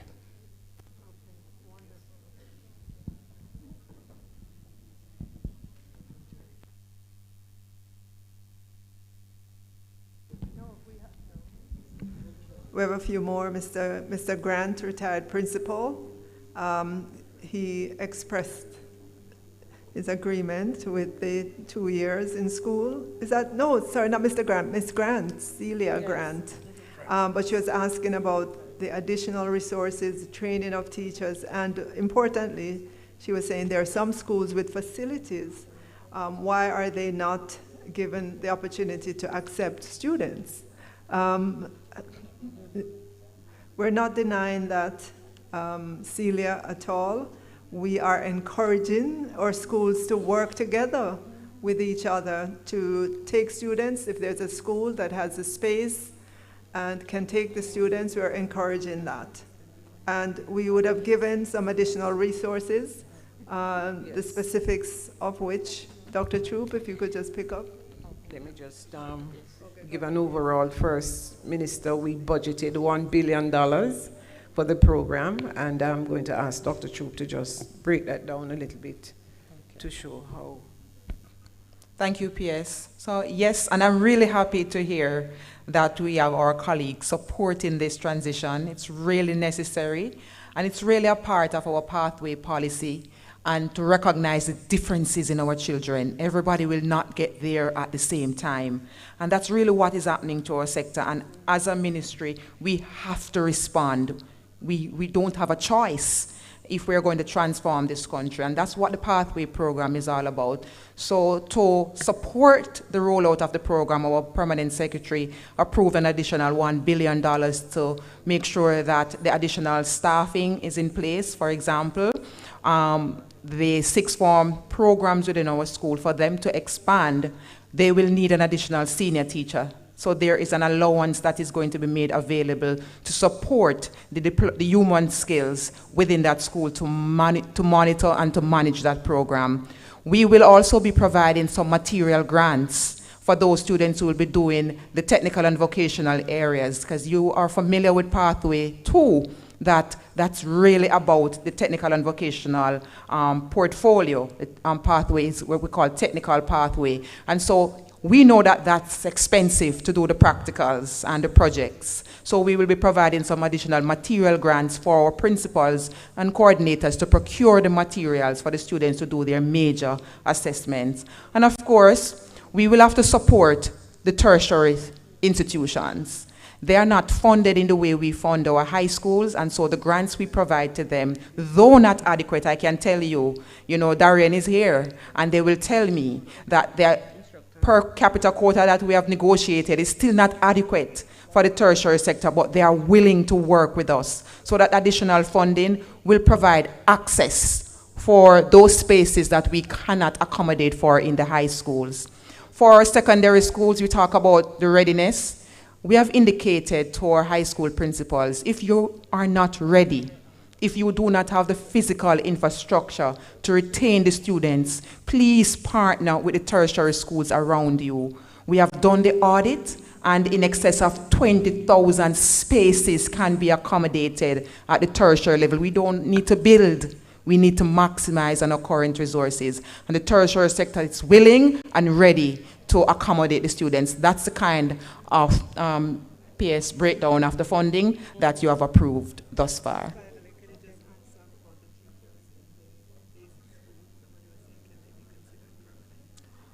Okay, with respect to the query for our private institution, the basic schools, they are really private businesses. And so the question about if they can be made permanent is not a decision that we can take at this time because we cannot make a staff in a private business permanent on the establishment of the government. So that's not the question? Right, but we assign that as a support. But that's a support to the private-public partnership. Those are not established posts, and those are private businesses that we are supporting for the purpose of development of our children. Our thrust is to create infant schools and department spaces, and parents, like they do with the primary prep concept, will have choices. A parent can choose to retain their opportunity in the private-public partnership, or a parent can choose to access the space in the infant school. So it's not a thrust to just close those basic schools either. It's not the thrust of the ministry because there are many private schools owned minister who wants to have their own businesses. It's a family legacy. They don't want to merge. They don't want to convert. They want to maintain their family legacy. We support those in the public-private partnerships.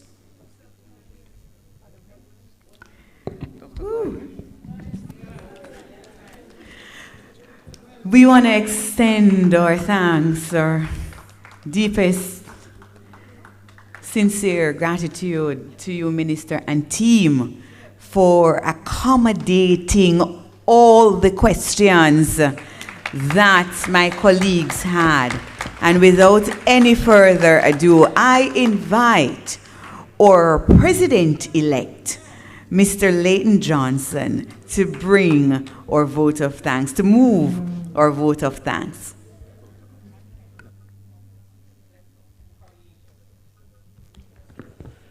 Colleagues, all, good afternoon. Another of the many creative and colorful expressions that we use as Jamaicans to aptly demonstrate our gratitude is the word respect. Please permit me to employ that word at this point as we demonstrate our gratitude. To Mr. Nash, dubbed as our own internal chaplain, who led our singing this morning, and Mrs. Jacqueline Brown, who invoked the presence of the Lord, enough respect. To our president is who she is. Respect for asking the relevant and necessary questions. Respect for championing the cause of teachers and the development of education. Respect for being obedient to the call and remaining true to yourself. To the Minister, the Honorable Favour Williams, and the team from the Ministry of Education who provided support. Respect for responding to our concerns, the concerns that were raised. And I want to assure you, Minister, and the nation that the position of the Jamaica Teachers Association is not adversarial. We are indeed partners in education. We're in the same army, though different battalions. However, we will remain vanguards for teacher welfare and for the advancing and leading the development of education. Respect for pledging to broaden the scope of consultation and to keep the lines of communications open between the Ministry of Education and the Jamaica Teachers Association. Respect for agreeing that teachers are not unreasonable. And respect, enough respect for ensuring that you will ensure that you continue to champion our cause, that teachers must have that livable wage so we can have at least 6 months' salary in the bank and we can have our cars. And even enough greater respect that you are going to speak publicly with the Minister of Finance to ensure that this happens. Respect to our delegates who remained assertive and attentive in our conference, to ask the questions, for being bold, and for remaining true to your cause. Ensure you carry the message back to your constituents. Ladies and gentlemen, enough respect. Thank you.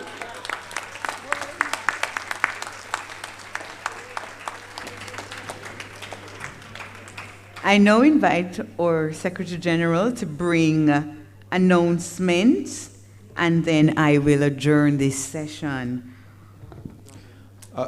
Good afternoon, everyone. The main announcement is that lunchtime is passing, and so I'm going to ask us to stand for prayer.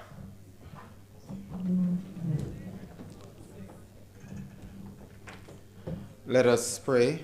Merciful Father, for what you have provided, we give you thanks, and we ask that you bless it unto our bodies and our bodies unto your continued service. In Jesus Christ's name we pray. Amen. Colleagues, I now adjourn our 8th session, and we look to reconvene or start our 9th session at 2 o'clock.